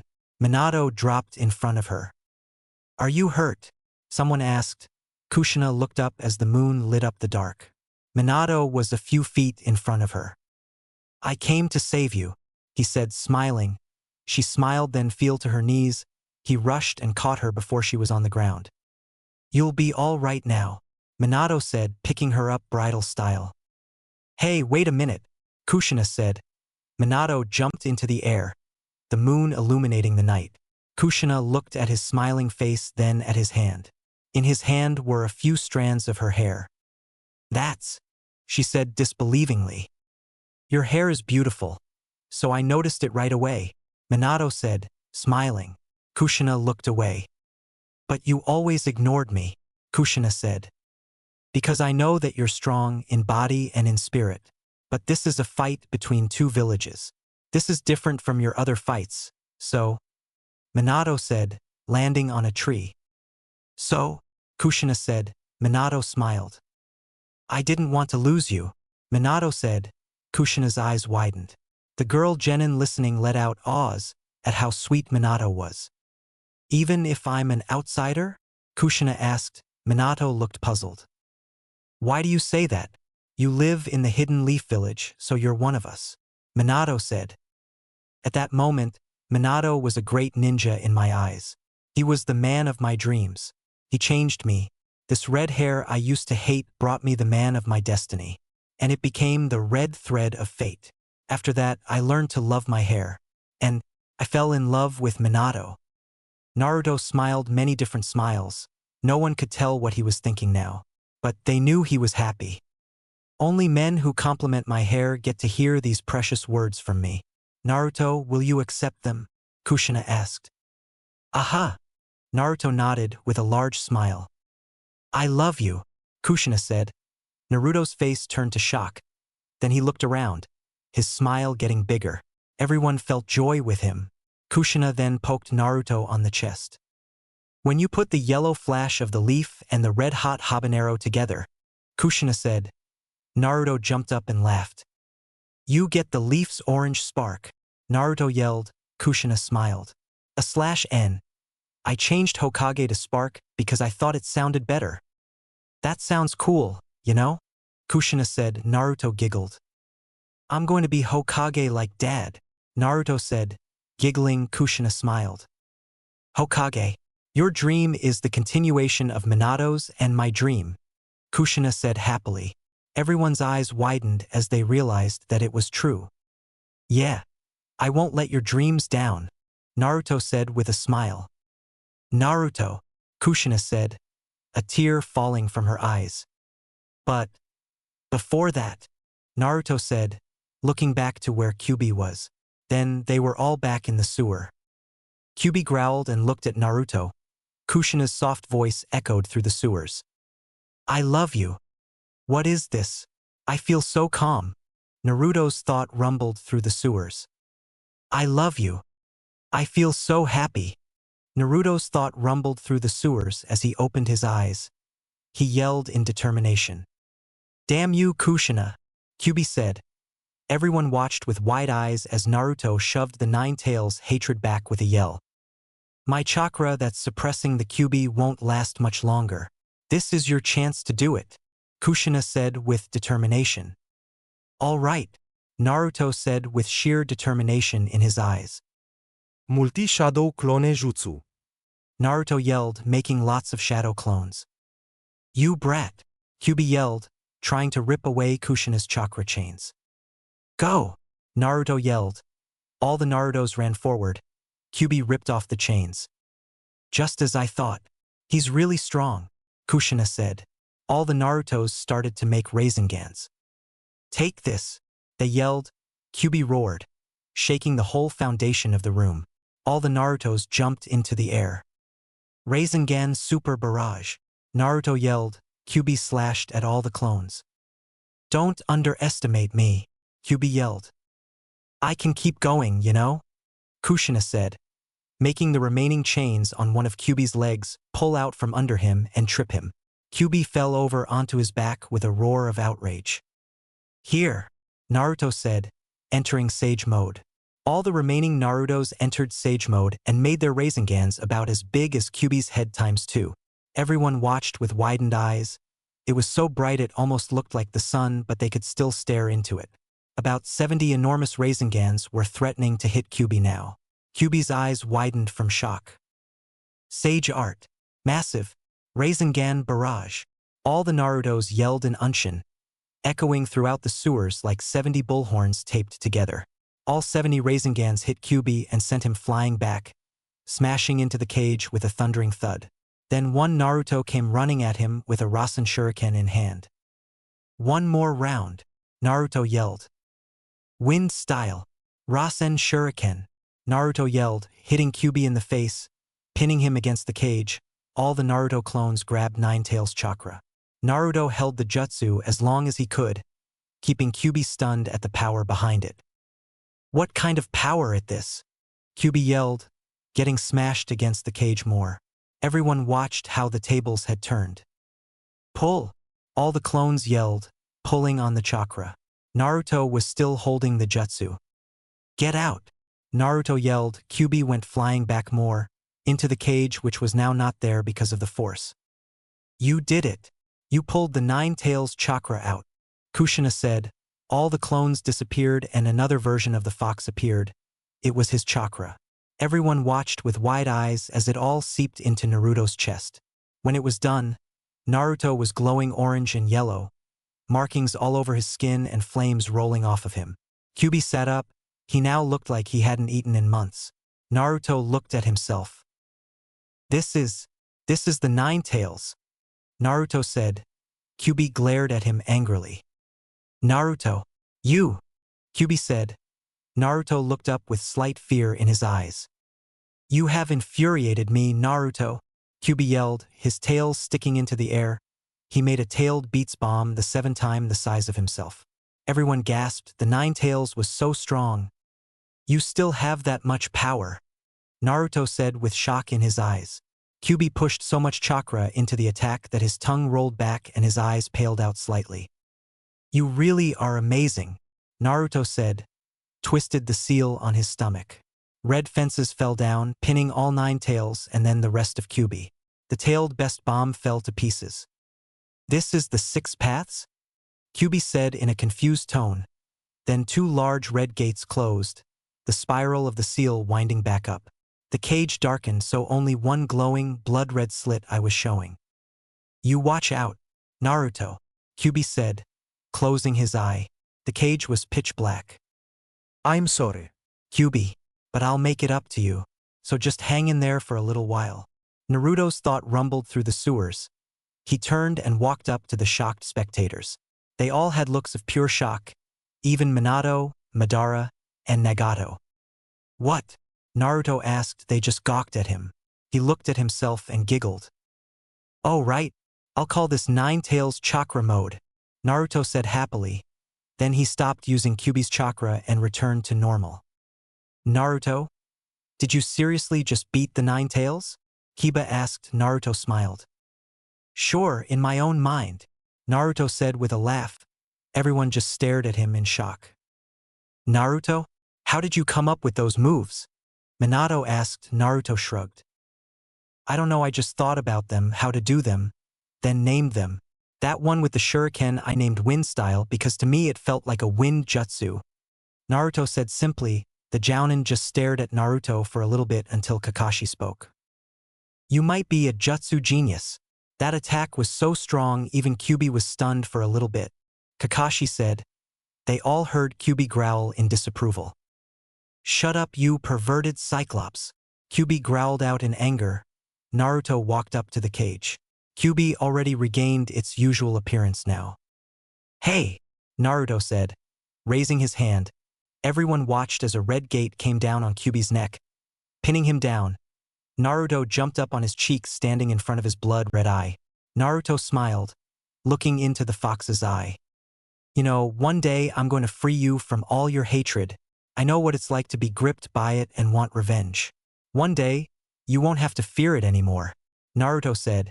He jumped down and walked out of the cage. He lifted his hand to release Kyuubi's head. You're so naive. I am the Kyuubi. I am hatred itself, Kyuubi yelled. Naruto just turned with a smirk. Well then, that's okay. I'll still take your hatred away one day, Naruto said. Kyuubi snorted in amusement and Naruto walked towards everyone else. Everyone had looks of shock written on their faces. /N. Just because Naruto mastered hatred doesn't mean he won't get angry, he just won't hold grudges too long. I thought I would make his parents help him conquer hatred when he met them so he won't exactly hold grudges. But he can get angry and have a blind rage. Then, Naruto heard splashing behind him. He turned and saw Kushina coming up to him. Naruto, you did it. You pulled the Nine Tails chakra out, you know? She yelled. Naruto laughed and hugged her. Then her look turned grim. Also, there is something I have to explain to you, Kushina said. Naruto backed up and looked at her. He frowned. What is it? Naruto asked in a worried tone. She looked at him. I was chosen to be the Nine Tails Jinchuriki from another land. I'm from the land of eddies, Kushina said. Naruto was shocked. What? Naruto said in shock. What? All the other genin yelled. Why were you chosen? Why not someone else from the same land? Naruto yelled in confusion. Kushina just continued. You're right, I'm from another land, but the land of fire and the land of eddies, as well as Hidden Leaf Village and Hidden Eddy Village, shared a deep bond. The Senju clan of the Hidden Leaf and the Uzumaki clan of the Hidden Eddy were distant blood relatives. Our people lived long, so the Eddy Village was also known as the Village of Longevity. And we specialized in sealing jutsu, Kushina said, shocking all the Jounin, Genin, Madara and Nagato. Minato wasn't surprised and Naruto was shocked the most. We were also a rowdy bunch. The tetragram seal on your abdomen is based on a jutsu from our village, Kushina said. Naruto lifted his shirt and looked at his seal. Everyone else looked at it too in shock. And Minato, your father, learned various sealing jutsu from my mother. Naruto, the symbol on your back. That is the symbol of the Hidden Eddy. Even today in the Hidden Leaf Village, that symbol is a symbol of friendship. Isn't it? Kushina said. Naruto nodded, looking at the spiral on his back. So the Hidden Eddy Village? Naruto asked. Kushina looked down. It no longer exists. During the era of war, our sealing jutsu abilities were greatly feared, so the village was targeted and destroyed. Those who survived feared for their safety. They hid their identities and scattered throughout the region, Kushina said. Still, why were you chosen? Naruto asked in slight anger. It seems, even among the Hidden Eddy, I was born with chakra powerful enough to suppress the Nine Tails. When I was brought to the leaf, I wasn't told a thing. When I was finally told why I was there, I was nearly consumed by my loneliness. Then Lady Mito summoned me. She told me she was brought to be the vessel too and she was lonely like I was. Then she told me something that changed my life, Kushina said, recalling and saying what happened. Now listen carefully. Indeed, we are the vessels for the Nine Tails. However, there is a way to find happiness even if you must live as a Jinchuriki, Mito said, then continued with a smile. First, by filling ourselves, Mito said. First, by filling ourselves with love, we would be able to live a happy life despite being the Nine Tails Jinchuriki, Kushina said, shocking Naruto. So you were happy even if you were a Jinchuriki, ma? Naruto asked. Yes, Kushina said. Naruto started to tear up. He wiped his eyes quickly. Naruto, now why are you crying? Kushina asked. Naruto laughed. Because I'm happy, Naruto said, laughing some more. Everyone smiled. Kushina, would you like to tell them the whole story? I told them what happened after Naruto was born already, Minato said. Kushina nodded. So it all started 9 months before Naruto's birth, Kushina said, trailing off into the story. Congratulations, the nurse said. What? Kushina asked. Your due date is October 10th, the nurse said. Kushina smiled. Oh then, yeah, Kushina said excitedly. Huh? A baby? Minato asked, coming out of the kitchen of their home. I'm going to be a mother, you know? Kushina said happily. And I'm going to be a father, Minato said. A mother, you know? Kushina yelled excitedly. I'm going to be a father, Minato said excitedly. A mother, you know? Kushina said, running to Minato. Imagine that. I'm going to be a father, Minato said happily. Kushina jumped into his arms. Ok. You both must have been shocked to have Naruto if you said it that much, Kurenai said with a laugh. Everyone nodded. Kushina continued. Then, Sarutobi and his wife explained that my seal would be weak during childbirth. We made arrangements for me to give birth away from the village in case the nine-tail seal were to break. When I was to give birth, Bawako took me there, and on the way I ran into my best friend Makoto Uchiha. Naruto, your mother and my mother were best friends? Sasuke asked. In shock, Naruto shrugged and Kushina gasped. Sasuke? Kushina said. Sasuke nodded and she walked up to him. You lost all of your cute little baby fat. You were so cute back then, Kushina said, poking and prodding Sasuke's cheeks to the amusement of everyone else. She sat down and continued. Oh, was it a girl? Kushina asked, looking at a baby Sasuke. It's a boy, Makoto said. You thought I was a girl? Sasuke asked in a disbelieving tone. Everyone else laughed. So cute. What's your name? Kushina cooed, blushing. Sasuke, Makoto said, smiling. Oh, you named him after the father of the third Hokage, Bawako said, smiling. Yes, that way he'll grow up to be a strong shinobi, Makoto said. You're going to be giving birth soon too, right Kushina? Makoto asked. Kushina nodded. Well, you should pick out a name in advance, Makoto said, smiling. I already have. His name will be Naruto, Kushina said, patting Sasuke on the head. You and Naruto will be classmates, so get along and be friends, okay? Kushina said to Sasuke. By the way, does it really hurt?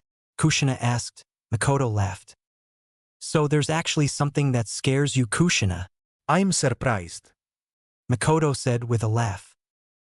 Let's go, Kushina. Your birth is to be kept a secret, and if your labor pains start, don't cry out, Bawako said. After we were in the barrier away from the village, I went into labor. It hurts, you know? Kushina yelled in pain. Minato tried to focus on the seal but couldn't because of Kushina's pained cries. Kushina, is she all right? Minato asked. Bawako nodded. Yes, now focus on the nine-tails seal, Bawako said. Minato nodded. Hang in there, Kushina, Minato said with worry. Hang in there, Naruto, Minato said with worry. Stay put, Kyuubi, Minato said. And that's about it. Before Madara came into the picture, Naruto was in the world for 5 seconds before he was almost killed 2 times that night. And apparently ever since, Kushina said with anger. Naruto looked horrified. He jumped up from the floor and yelled. What? 5 seconds before I was almost killed the first time? Naruto said in complete shock, Sharingan flaring due to his emotions being too intense. When he calmed down, his Sharingan went away. Everyone looked at him and sighed. Wait a minute, Naruto. How do you have the Sharingan? Shikamaru asked. Naruto shrugged. Minato chuckled nervously. Ask that guy over there, Minato said, pointing at Madara, who put his hands up in a placating manner. He turned on Minato. You told me he needed it sped up right then and there, Madara said. Minato sweat dropped. So Madara gave Naruto the Sharingan. Okay then, Shikamaru said, getting a nod from the Jounin. Nagato? Whose side are you on? Madara asked. Nagato's eyes widened and he walked over to Naruto and whispered in his ear. Do you think you could get them to knock it off? They do this whenever they disagree. Nagato whispered. Naruto smiled evilly and walked in between the two fighting people. They shivered at his evil grin and the glint in his eyes. You should both know not to argue in front of me, Naruto said in his best attempt at a menacing tone. He slapped his hands together and entered Nine Tails chakra mode. He spread his arms and slammed Minato in one corner and Madara in another. Then he released the mode. You can't die in a seal, so I put you both in a timeout. Dad said I could do anything in my mind. Naruto said with an evil smirk. Everyone burst into laughter. Oh my gosh, Naruto, Nagato said, holding his sides as he laughed. Minato and Madara came back to the group with smirks. Then Minato looked outside through Naruto's eyes.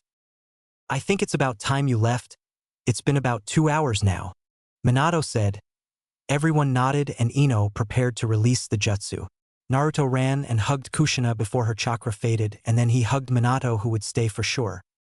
Remember, some people in this world will want this power for their own benefit, Minato said, poking Naruto's stomach. Naruto nodded in understanding. Remember, I believe in you. Don't give up on your dream of becoming Hokage. Also, Jiraiya of the Sannin is your godfather. When you see him peeping, kick him for me. And remember, Minato said, if you put the yellow flash of the leaf and the red-hot habanero together, you get the, Minato said, letting Naruto answer it. You get the orange spark, Naruto said. Everyone smiled, the name did fit him. Maybe they would get him a cape that says that, like Minato's fourth Hokage cape. Ino started to release the jutsu. Everyone was fading from Naruto's mind, but 3 more words were heard before they were back in the clearing. I love you, Minato said. Then everything faded, they were back in the clearing. They looked around to see a smiling Naruto. They all smiled as he started to jump around in happiness.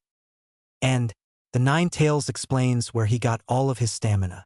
Chuji said, sitting on the ground in exhaustion. Everyone followed his example. They sat there for a few minutes, resting while Naruto ran around, completely full of energy. Okay, even with the Kyuubi, I still question if his stamina is even possible, Sasuke said. Everyone nodded, watching Naruto run around some more. After a little bit, they all walked back to Tezuna's house, everyone talking about what just happened when Kakashi had an idea. Naruto, can you enter that chakra mode and try running? I want to see how fast you can go, okay? Kakashi asked. Naruto nodded, activating his chakra mode. He then ran towards Tezuna's house and was there in a second. He rushed back. All they saw was an orange spark before Naruto stopped in front of them, still full of stamina and smiling. I got there in a second, Naruto said. Everyone gasped. They were a few miles in the woods. Even a fast jounin took a few minutes to get over a mile on foot, and Naruto went over a few miles in a second. When they calmed down, Naruto went out of his chakra mode and continued walking. On the way, the jounin talked behind the genin. The orange spark, huh? I actually think it fits him, considering he likes orange too, Kakashi said. The other jounin nodded. They could all see a new spark in Naruto's eyes since he met his parents. Seeing him interact with his parents made me think how much he really is like them, and it gave me an idea. What if we were to get him a cape like his father's? Kurenai said. All of them nodded. They had been thinking the same thing. Well, if we're getting him a cape, then it should have a restoration and replacement seal on it. So if he accidentally tears it or it is not fixable, it will just fix itself or replace itself. Asuma said. They all nodded in agreement. What should it look like? Kakashi asked. Everyone went into deep thought, and then Guy smiled. It should be red with black flames on the bottom of it, like his father's. Then it should also say orange spark on the back in black kanji and have a black inner lining, and also instead of blue on his jumpsuit we should get him one with black in place of blue. It will all show his flames of youth. Guy all but yelled. They were lucky only a few genin heard it. They turned and nodded in agreement with their senseis.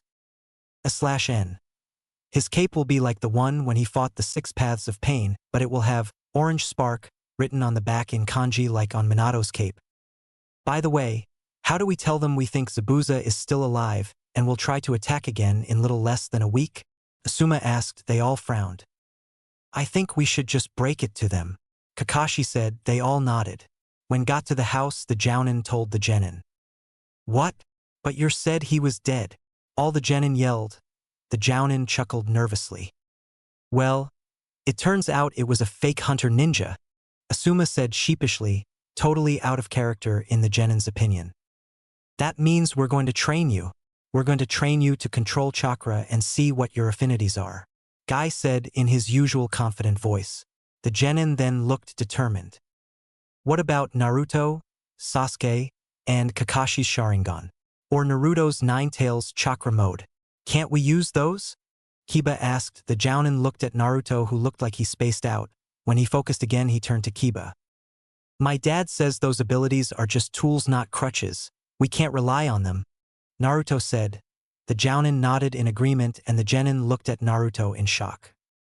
So now you can talk to your dad? Sasuke asked. Naruto nodded. I just heard his voice pop to life in my head, Naruto said. Everyone nodded in understanding. I see. So you just needed to visit your own mind to set up the link, then you could talk to your bijou or anything else sealed inside you, Shikamaru said. Another question he had was solved. Well, anyways, we're going to be training you to climb trees, Kakashi said. The genin gawked. What? Tenten asked in confusion. Without using your hands, Kakashi finished. The genin looked skeptical, then thought about it and understood. Now, I suggest we all go to bed. We all have one large room down the hall. We're going to train tomorrow, so get a good night's sleep, Asuma said. All the genin nodded and got ready for bed. Naruto was the first one out. Amazing. He never gets tired because of unlimited stamina, and yet he's the first one out, Lee said. Everyone nodded, looking at the sleeping Naruto. Then they all went to bed. Meanwhile, the Jounin were downstairs talking. Something's been bugging me for a little while, Kakashi said. Everyone looked at him and he continued. In Naruto's mind, Kushina said that the Uzumaki were related from the Senju, and both those clans have large amounts of life energy. When I was in ANBU, I was exploring one of Orochimaru's lairs where he tried to fuse Hashirama's DNA with children to get the bloodline back into existence. They usually didn't make it because they didn't have enough life energy to support Hashirama's life energy stored in his DNA, Kakashi said. They all thought about it and their eyes widened. Do you really think there's a chance, even if small, that he has Mokuton? Asuma asked. Kakashi nodded. First Kyuubi, then the Sharingan, and now possibly Mokuton? I think it's highly unlikely, Kurenai said. Kakashi shrugged. I wouldn't say so. Naruto is the most unpredictable ninja in the village, Kakashi said with a chuckle. Okay, but I still think it's unlikely, Kurenai said. Then they all went to bed. The next day. Okay. Time to walk up a tree. Focus your chakra to your feet and walk up the tree. Mark your progress with kunai, Kakashi yelled. All four Jounin were sitting on a branch watching the genin try to walk up the tree. Most of the genin got 1/4 of the way to 2/4 of the way, even Lee, who just ran up since he couldn't use chakra, till they saw Naruto. Naruto focused chakra in his feet and ran at the tree. He took one step on the trunk and it exploded under his feet, throwing him back to skid on the ground. Ouch, he said, sitting up and looking at the exploded tree like everyone else. Everyone then looked at him. Kakashi thought some advice was in order. If you put too little chakra on the tree, you'll fall. Put too much and that happens, Kakashi called. Naruto nodded and took on a thinking pose. Then he had that bingo look that only some people saw. When you saw that, you would know he had an idea. So my feet stick to the tree if I get it right no matter where I am on the tree? Naruto asked. Everyone got confused looks but nodded. They watched as Naruto activated his Sharingan and watched his feet. He walked up and lay down, putting his feet against the tree, and he focused Sharingan active. They watched him for 5 minutes before he smiled. He then walked all the way to the top and everyone gasped. How? Was all the Jounin could say before Naruto jumped down and explained. If I sat and tested my chakra against the trunk on the ground, then memorized the amount with my Sharingan, then I could remember the amount and practice till I mastered it, Naruto said. Everyone was shocked. Then the Jounin and Shikamaru walked over to a tree and hit their heads against it multiple times, muttering, Baka, Baka, Baka, Baka. Naruto just stood there till they all walked back. I can't decide if you're a genius or you just have your moments, Shikamaru said, walking to a tree and trying what Naruto did without the Sharingan. It even worked without it. Shikamaru then walked up the tree all the way to the top. Everyone else did the same. They mastered it by nightfall. The Jounin didn't know what it was, but there was something special about Naruto. He solved that problem and led everyone else to master it quicker than any of the Jounin had done when they were genin. Naruto was a leader. People wanted to follow him and be with him. The next day. Okay, we have the rest of the week to teach you some useful techniques, so please come up and take some chakra paper. Then, channel chakra into it. Asuma said. All the genin nodded and took some paper. Each of them were pretty normal till it came to Sasuke and Naruto. Okay Sasuke, you're up, Kakashi said. Sasuke walked up and took the paper. He channeled chakra into it. One side burned and the other crinkled. Oh, you have fire and lightning. Those are strong in battle, Asuma said. Sasuke nodded and walked away. Okay Naruto, come up and channel chakra into the paper, Kakashi said. Naruto walked up and took the chakra paper. He channeled chakra into it and it split into 4 pieces and fell to the ground. Huh, it looks like wind, Kakashi said before being cut off. It's burning, crinkling, crumbling, moistening, Sakura, Sasuke, Neji, and Lee said in order. The Jounin looked down and their eyes widened. Naruto, could you do that again, please? Asuma asked. Naruto nodded and took another paper. The same thing happened. The Jounin held up a finger motioning for them all to wait a moment.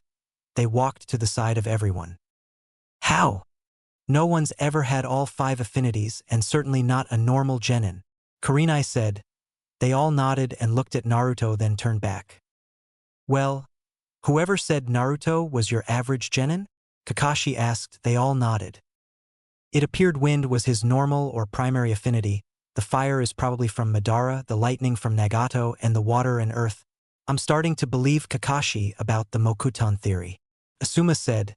Everyone nodded but Kurenai. I refuse to believe anyone can have multiple bloodlines, Kurenai said, crossing her arms. They all frowned and looked at Naruto, who was looking at them in confusion. They motioned him over. He walked up to them. What is it, Kakashi-sensei? Naruto asked in a worried tone. Everyone just stared at him for a little bit, then spoke. It's not bad, but did you know that you have all 5 affinities? Guy asked. Naruto's eyes widened. What? Naruto asked in astonishment. They all nodded. The Kakashi spoke. Don't let it go to your head. Like your father said earlier, it's a tool, not a crutch, Kakashi said. Naruto nodded in understanding and walked back to everyone else. The Jounin watched him and sighed. So, what do we teach them first? Kurenai asked. They thought about it and realized something. Wait a minute. Naruto's the only one with wind style, so he'll need to be privately trained, and Asuma needs to train his own team. Kakashi said, thinking. Maybe we could teach them water and earth jutsu first? Asuma suggested. They all nodded. For the rest of the day, all the genin learned different earth and water jutsu. Naruto ended up mastering every one of them, making everyone give it their all. The Jounin were confused. Naruto had the lowest scores in the class, and yet he was mastering every jutsu like a sponge. He never even had his Sharingan active unless it was measuring his own chakra. They decided he was a hands-on kind of person. They were right. Dang it. Every jutsu we throw out, he learns it. He's like a sponge that just keeps absorbing, Asuma said. All the Jounin nodded. Then Kakashi had an idea. Maybe he's just like his father that way, more hands-on. I know Minato-sensei was always training for new jutsu like that, not just reading about them, Kakashi said. They all nodded and let it go. Naruto seemed to be more determined ever since he met his parents. He trained and worked harder, probably to make them proud. I think it's a good thing we only gave them 2 water and earth jutsu. If they get too strong too fast, they'll get arrogant and lose future battles. Naruto mastered it all, so maybe we can make him read some books for smarts, Kurenai said. They all thought about it and nodded. He does need more brains in his head. Maybe we can make his shadow clones red with him, Kakashi said. They all nodded. 5 days later. Stuff has gone differently. Naruto's father helped Naruto to understand precious people, and he never met Haku. Naruto and his clones had been trying to read the books the Jounin gave him for 5 days now. He was about 3/4 done with the taijutsu book, and they were all going to guard the bridge today. A week had gone by and the Jounin were expected Zabuza to make his move today. They were walking to the bridge when the Jounin felt a familiar chakra signature. It was Zabuza. They continued on to the bridge to find all the workers on the ground. What happened here? Tazuna asked. All the genin circled around him in a protective circle. Then Zabuza and the hunter ninja appeared out of the mist that covered the bridge. Back for round 2, Zabuza? Kakashi said. All the jounin next to him got into fighting stances. I guess you could that. But I won't lose this time, Zabuza said.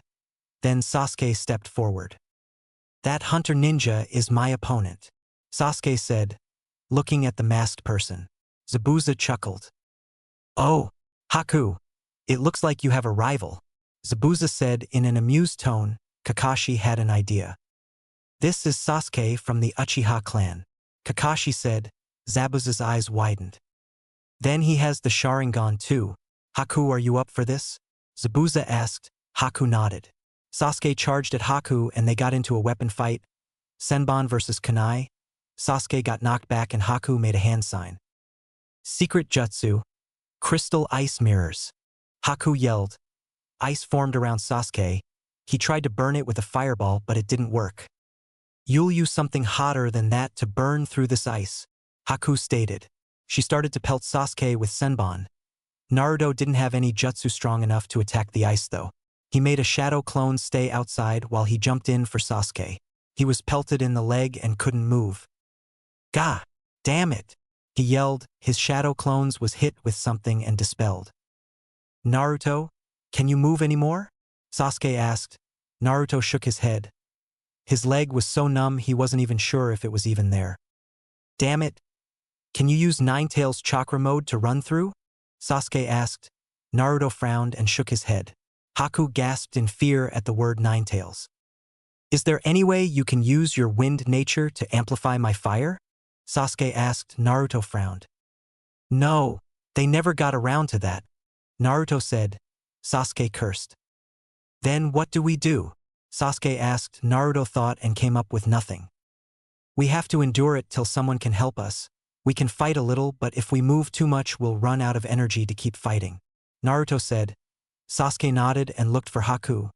Another blast of Senbon came at them too fast for them to deflect. Naruto turned on his Sharingan and still couldn't track them. He kept it on and looked around for an opening. Damn it! Even the Sharingan won't work. There's no point wasting my chakra to keep it active, Naruto said, turning off his Sharingan and looking around. Luckily, Haku didn't see his Sharingan. I don't see an opening he won't stop us at, Sasuke said. Naruto nodded. They sat back to back, kunai at the ready. Neither of them saw the Senbon flying at Sasuke. Naruto turned in time to see Sasuke fall to the ground, dead. He managed to catch him before he hit the ground. Sasuke, Naruto said, staring at Sasuke's eyes that were closing. Naruto, you have to live. Don't let everyone down. You have to walk away from here. Don't die here, Sasuke said, closing his eyes. Naruto didn't notice that Haku hit nothing vital on Sasuke, and he just passed into a death-like state. Damn. If only I was stronger. I could have protected you, Sasuke, Naruto said, anger and pain filling inside him because he couldn't protect Sasuke. Suddenly, his eyes felt like they were being lit on fire and stabbed at the same time. He grabbed his eyes in pain. Gah! He said, holding his eyes in pain. He screamed, holding his eyes in pain. His now 3 Tomo Sharingan shifted into a new form. His eyes turned black with one large 6-pointed star, another smaller one, a hexagon shape around the pupil, a windmill-like shape around a red pupil. A /N. A lot like Sasuke's Mangekyo with the star design. After the pain went away momentarily, Madara sent some chakra into Naruto's eyes, morphing it to the eternal Mangekyo Sharingan so he wouldn't go blind. It didn't change shape though. He looked up at Haku and gasped. His vision seemed much clearer than before. He saw Sasuke start to get up and he was relieved. Sasuke was alive. Then Haku saw this and threw for the pressure points in his neck. Naruto wasn't quick enough and the Senbon impaled themselves into Sasuke's neck. Naruto caught him and laid him down. He knew his friend was probably dead now, but it didn't matter. He said he would get out of this to Sasuke before he died. So he would. Haku saw Naruto's eyes and gasped. Naruto's eyes had changed. The boy panicked and threw some Senbon at Naruto's neck, hoping to make him go to sleep.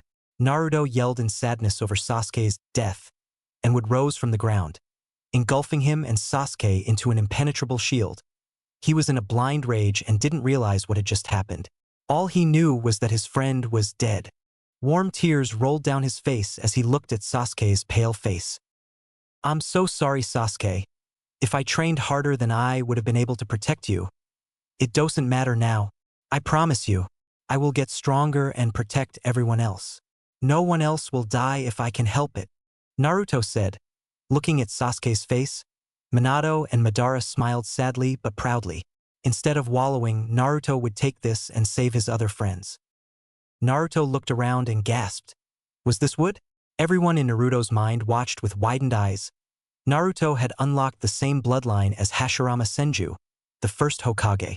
He had unlocked the Mokuton when he felt stress. What? Naruto asked to no one dared to answer. Naruto looked around and saw it was a large dome of wood. The wood was shielding them from the Sanbon that could be heard trying to pierce through. Meanwhile, all the Genin and Jounin were focused on their own tasks, the Jounin taking down Zabuza and the Genin guarding Tazuna in case anyone else came to kill him. No one noticed the small wooden dome. Naruto turned to look at Sasuke. His face saddened and he cried a little more. Everyone in Naruto's mind watched with saddened eyes. Naruto had just lost his best friend. When Naruto turned away, he looked at the wooden dome. Oh great, how do I get out of here?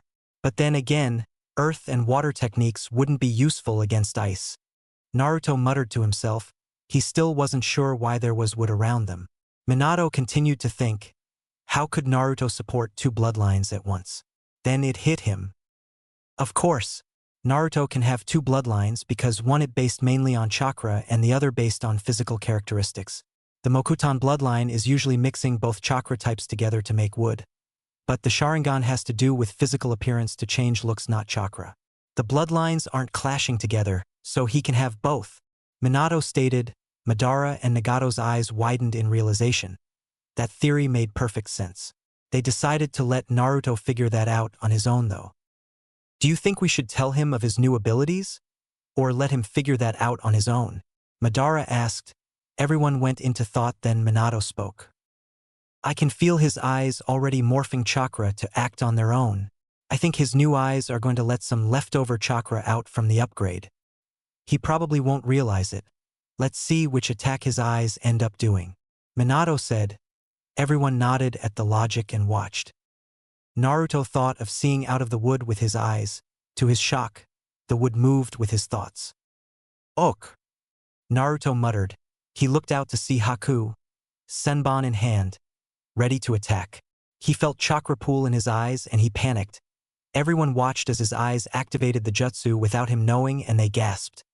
It was Shursui Uchiha's Koto Amitsukami. Please, why are you attacking me? Zabuza just uses you as a weapon. Attack him. We don't want to be enemies with you. Help us fight, Naruto said. Haku suddenly acted like he was being commanded by an order he couldn't deny. He nodded and walked out of the mirrors to attack Zabuza. All the Jounin were shocked when suddenly Haku walked up and started to attack Zabuza. Haku, what are you doing? Zabuza asked in a startled tone. Haku continued to attack. What's going on here, Kakashi? Guy asked. Kakashi's eyes widened and he turned towards the ice dome. Naruto was now covered in the dome again, trying to tend to Sasuke. Kakashi turned back to the others. Take care of Zabuza. I have to help Naruto and Sasuke. They're trapped, Kakashi said. The Jounin nodded and Kakashi slashed through the ice with Chidori. He looked down to see a dome of wood, about 3/4 the size of the ice dome. Someone inside the ice would only be able to squeeze around the wood. Naruto, Sasuke, what happened? Was I right about Naruto's Mokuton? Kakashi wondered. He applied a small voltage in his hand, making a miniature Chidori. He then lowered his hand onto the wood. Cutting it all away revealed Naruto crying over Sasuke, trying to pick him up. Naruto? What happened? Kakashi asked. Naruto looked up with his new eyes. Kakashi took a step back in shock. Naruto had gained what looked like the Mangekyo Sharingan, but it was different. Kakashi could tell Madara had applied chakra to give Naruto the eternal Mangekyo Sharingan. Haku threw Senbon at Sasuke. Even with the Sharingan we couldn't see them coming and, Naruto said. Looking at Sasuke again and another wave of tears washed over him. Kakashi felt an ache in his heart. Naruto just witnessed what he had witnessed when he was on a team with Obito and Rin. Then Kakashi thought of something. Haku could have put Sasuke into a temporary death state. He did recall Zabuza saying Haku was too soft. Naruto, do you remember what Haku did to Zabuza before? Kakashi asked. Naruto's new eyes widened and he nodded. Okay, let's pull out the Senbon or else he really might die. Kakashi said. He and Naruto then pulled out the Senbon quickly.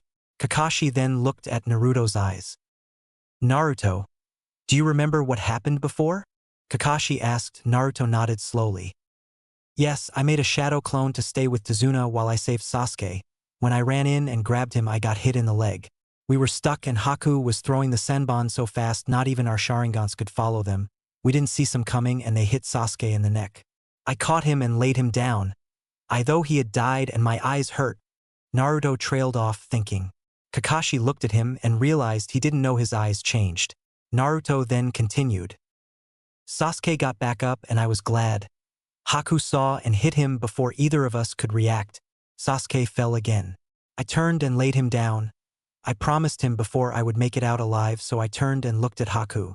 He threw Senbon at me and I don't remember what happened clearly. It was like I was in a dream. I yelled and would shot up. It went all around us. I don't know what happened. Naruto said. Kakashi then realized he was right. Naruto had enough life force to support the Mokuton and he had unlocked it in a time of need. I was confused what happened. When I was prepared to fight back, I imagined at least seeing through an eye hole that was as much as I would need to throw my kunai, but the wood actually shifted to the way I wanted it. It opened enough for me to see out and I saw Haku ready to attack. I panicked because chakra pooled behind my eyes without me realizing it. When it disappeared, I tried to talk to Haku. I asked him why he was fighting us when Zabuza was using him as a weapon. I told him he should fight with us against Zabuza. Then, he acted like he was given a command and left. Naruto said. Kakashi realized what had happened after the explanation. It looks like I'll have to contact Tenzo later, so we can train Naruto in his Mokuton and Sharingan. Kakashi mused to himself with amusement. Naruto will talk about the wood and your eyes later. Right now we need to support everyone else. Do you know how to make the wood move? Kakashi asked. Naruto looked iffy to him. Kakashi thought as much. Well, I don't know how I use the wood, but I can use my Sharingan. I think it leveled up because I can see better than before. Will it help? Naruto asked. Kakashi nodded and picked up Sasuke.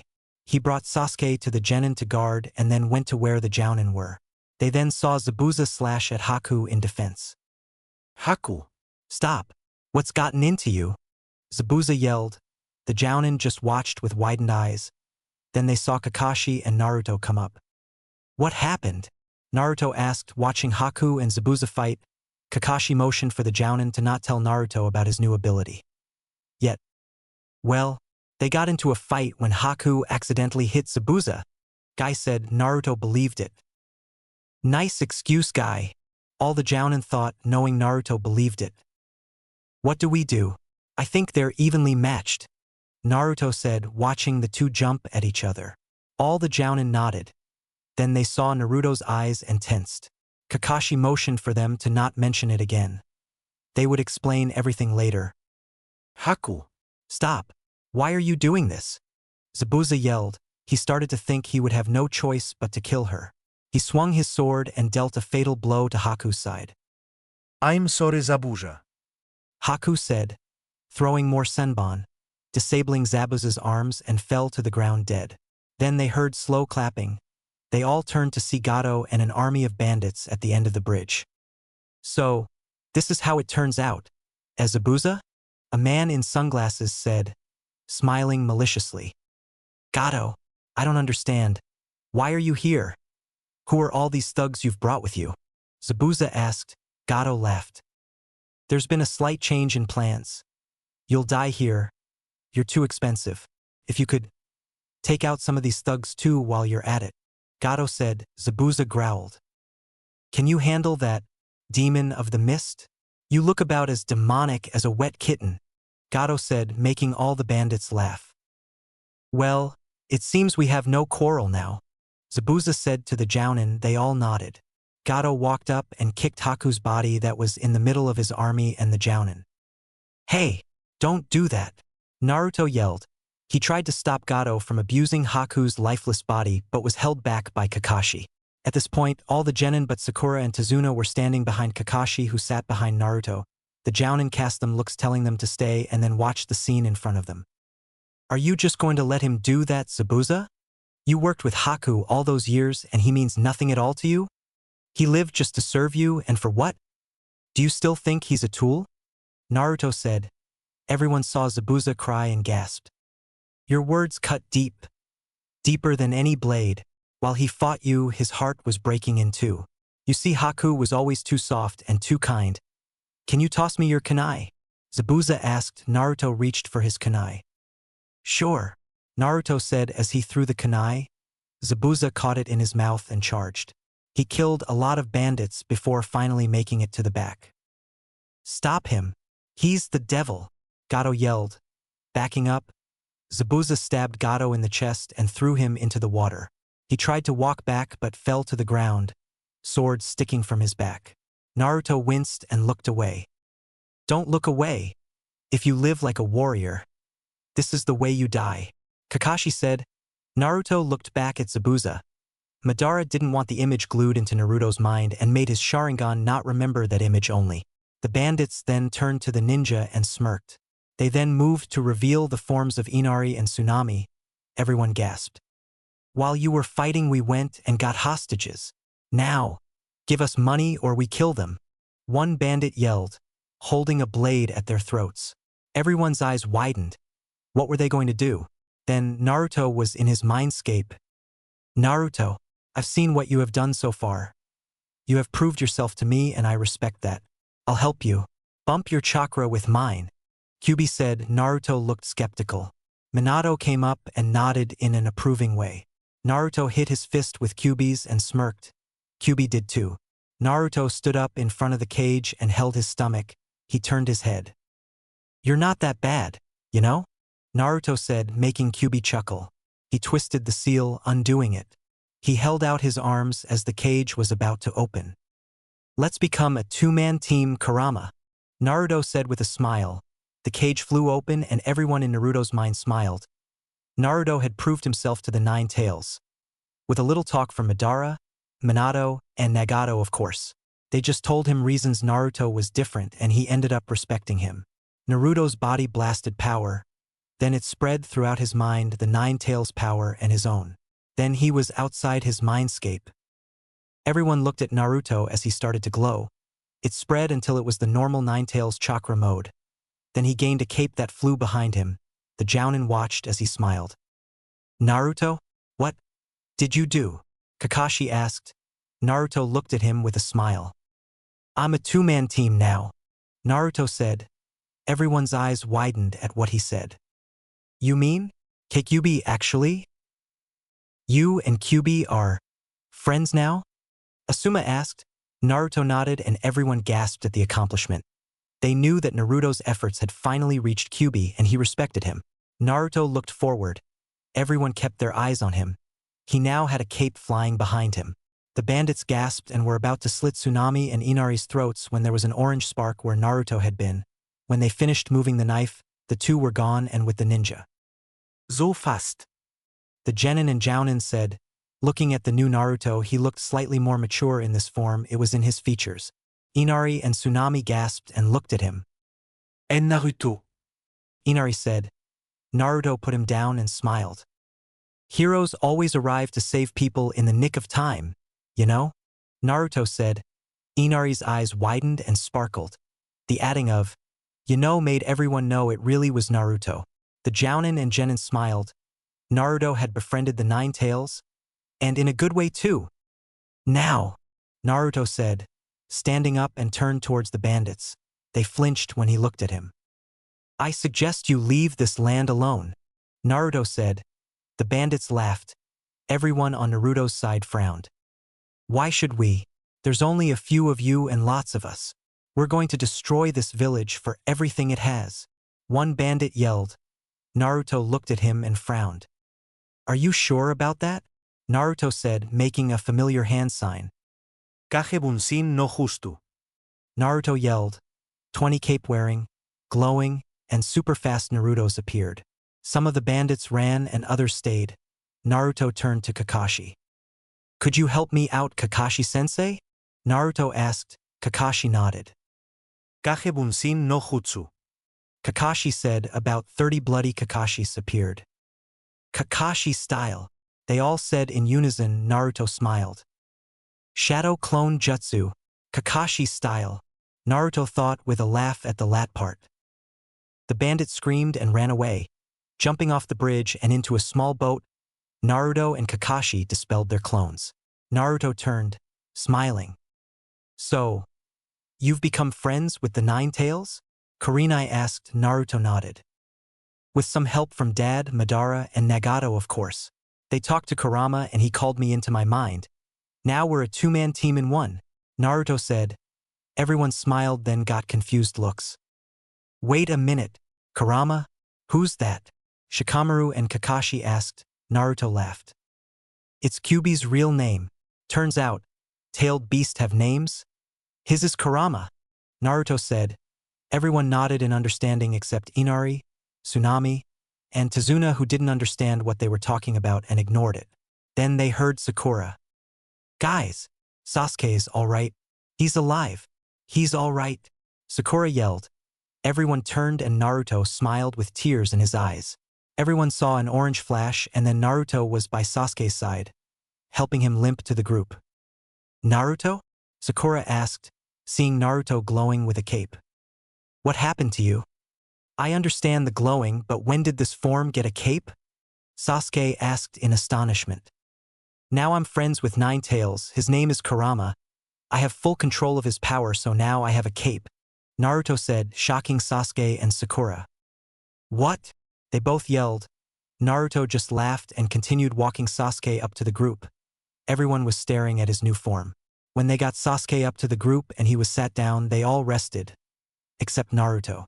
All they saw were orange sparks flying in the air as Naruto ran around them in circles. They couldn't see him, but they could see the orange sparks of chakra he was leaving behind. Kurama laughed at his behavior. As long as he was just using the chakra to run around, Kurama would be full of chakra because he molded chakra quickly. "Great, Konoha has another speed demon. He's even worse than his father was," Guy said. Naruto stopped in a sitting position. Everyone laughed at the joke and rested before heading back to Tazuna's house. When they arrived, the Jounin led Naruto up to their room and held up a mirror for him. He gasped. His eyes had changed. A lot. What is this?" Naruto stuttered out. Kakashi just looked into the mirror from behind Naruto. "It's the eternal Mangekyo Sharingan," Kakashi said simply, laying a hand on Naruto's shoulder. "It has multiple techniques it can do. Considering you have Madara's power with your eyes, I would say you could do all of it, so here they are. The Tsukuyami, a powerful genjutsu that can morph a person's sense of time so it feels like days in a few seconds. The eternal black flames, Amaterasu, which is an inextinguishable black flame which can reduce an enemy to ash and won't stop burning till it consumes everything or you stop it. Be careful with that one. Susanoo, which will summon a massive ethereal warrior. It can block 99% of all attacks and will move when you move. It's like a puppet. I would suggest you only use that in situations with multiple enemies. The Kamui, which teleports someone or something to another private dimension to be brought back in another location. Then finally, Kodo Amatsukami. It allows the user to enter their opponent's mind and manipulate them by giving them false experiences, making it seem as if they were doing things of their own free will. I suggest you be careful with that one." Kakashi finished. Naruto looked like he was going to pass out. "By the way, when you manipulated the wood on the bridge, you unlocked the first Hokage's bloodline, the Mokuton," Kakashi said. All the Jounin prepared for however Naruto could react. Naruto reacted the only way he could at a moment like this. Thud. "Naruto!" All the Jounin yelled, seeing Naruto passed out on the ground from shock. In a second, all the genin were upstairs having heard the loud thud from downstairs. They looked down to see Naruto on the ground. "What happened to him?" Kiba asked. Kakashi just rubbed his head sheepishly. "He couldn't take so much news in one day, I suppose," Kakashi said. All the Jounin nodded. Then Kakashi picked Naruto up and laid him in his bed. All the Jounin sat down and waited. Naruto would probably wake with a start when he remembered and processed the news. What did you tell him to make him pass out? Shikamaru asked with a chuckle. He wasn't expecting the reply he got. Well, when he thought Sasuke died on the bridge, he suffered great trauma, thus unlocking the Nagikyo Sharingan. Then, Madara pushed chakra to his eyes to upgrade it to the eternal Mangekyo Sharingan. If he didn't, Naruto would have gone blind over time. Kakashi said. All the genin gasped at the thought. Then, when he was angry at Haku, he unlocked his own family's bloodline.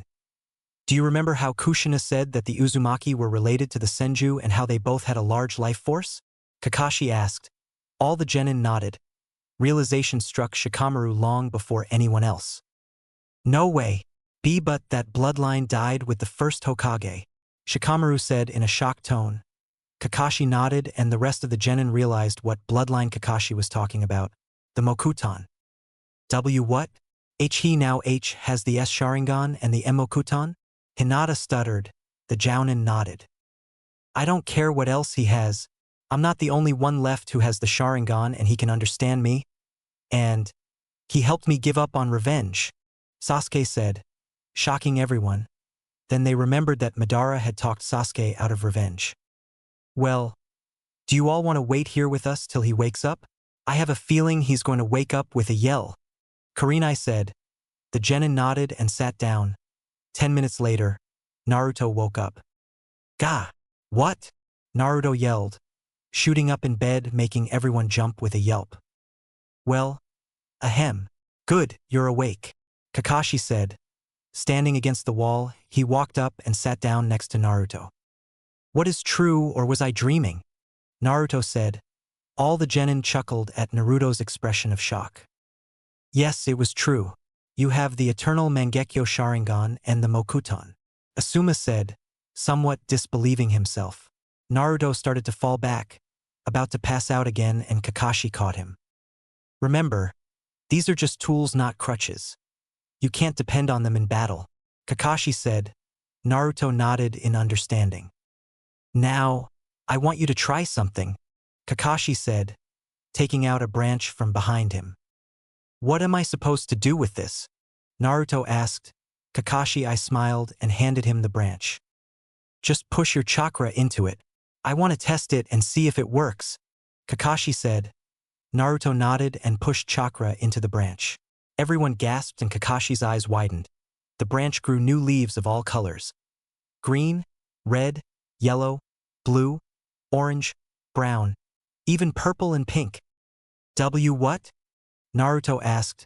Kakashi continued to stare at the multicolored branch for a minute, then looked at Naruto. You seem to have a very strong version of the bloodline. You may even match the first's abilities when you are older, Kakashi said in surprise and shock. How do you know, Kakashi-sensei? Naruto asked, confused. I know because my friend Tenzo told me how he found out. He also uses Mokuton, Kakashi said, shocking Naruto. Kakashi took the branch and put it outside.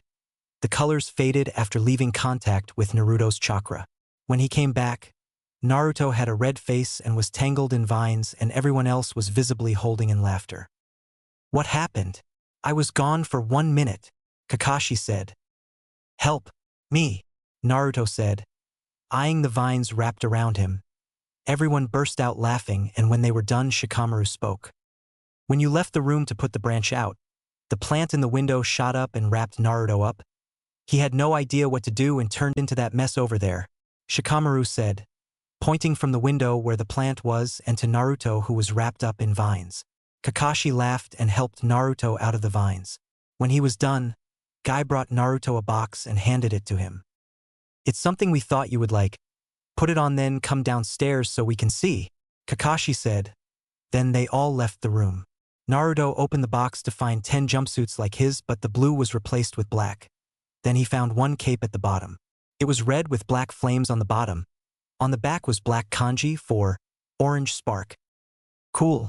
It's just like Dad's, Naruto said. He put on one of the black and orange jumpsuits along with the red and black cape. He looked in the mirror and smiled. It fit him perfectly. Then he changed his blue headband's fabric with a long black one. If it were windy, it would fly with his cape. He walked down the stairs to where everyone was waiting in the kitchen and dining room. When he came into view, the genin gasped and the Jounin's eyes widened. /N. Basically, he looks like what he does in Shippuden clothes-wise. Also, he will wear the cape from now on because it's a gift and he loves it. He looks so much like his father with that cape on. We chose the right size too, the Jounin thought, staring at Naruto with widened eyes. Wow, was the only word all of them said at once. They stared at Naruto for another minute and he smiled. Like it? Naruto asked. They all nodded and Kakashi stepped forward. Oh, and Naruto, it has special seals on it, so if it is ever destroyed or damaged it will fix itself. Watch. Kakashi said. He took a kunai and cut a hole in the cape. A second later, the area around the cut glowed and it fixed itself. Wow, that's so cool. Thanks. Naruto said. Kurama hummed in agreement. Minato, Nagato, and Madara smiled and nodded too. Okay. Let's go help build the bridge, Kurenai said. Then they left to help build the bridge with Tazuna. Naruto went into his chakra mode and ran around them, leaving orange sparks. Then he stopped in front of them in his normal mode, cape flying behind him. Then they all started to run towards the bridge, most of them watching as Naruto's cape just seemed to fly behind him like he had it for a lifetime. When they got there, they helped to build the bridge. It didn't take long with Naruto's shadow clones. 1 week later, they were about to leave. Don't worry, we'll come back and visit, Naruto said. Inari quivered. You swear you will? Inari asked, holding in tears. Of course we will, and Inari, it's okay to cry if you want. There's nothing against it. Go for it, Naruto said, holding in tears. Who says I want to cry? And if it's all right then why don't you go on and cry? Inari said, putting on a manly act. No. You first, Naruto said, quivering and holding in tears. They both stared at each other, tears threatening to rush out. Forget it, Naruto said, turning around and crying anime tears. Everyone inside and outside Naruto's mind sweat dropped. Boys can be so pathetic, Sakura thought, watching Naruto cry. They started to walk away, and the villagers decided to name the bridge the Great Naruto Bridge.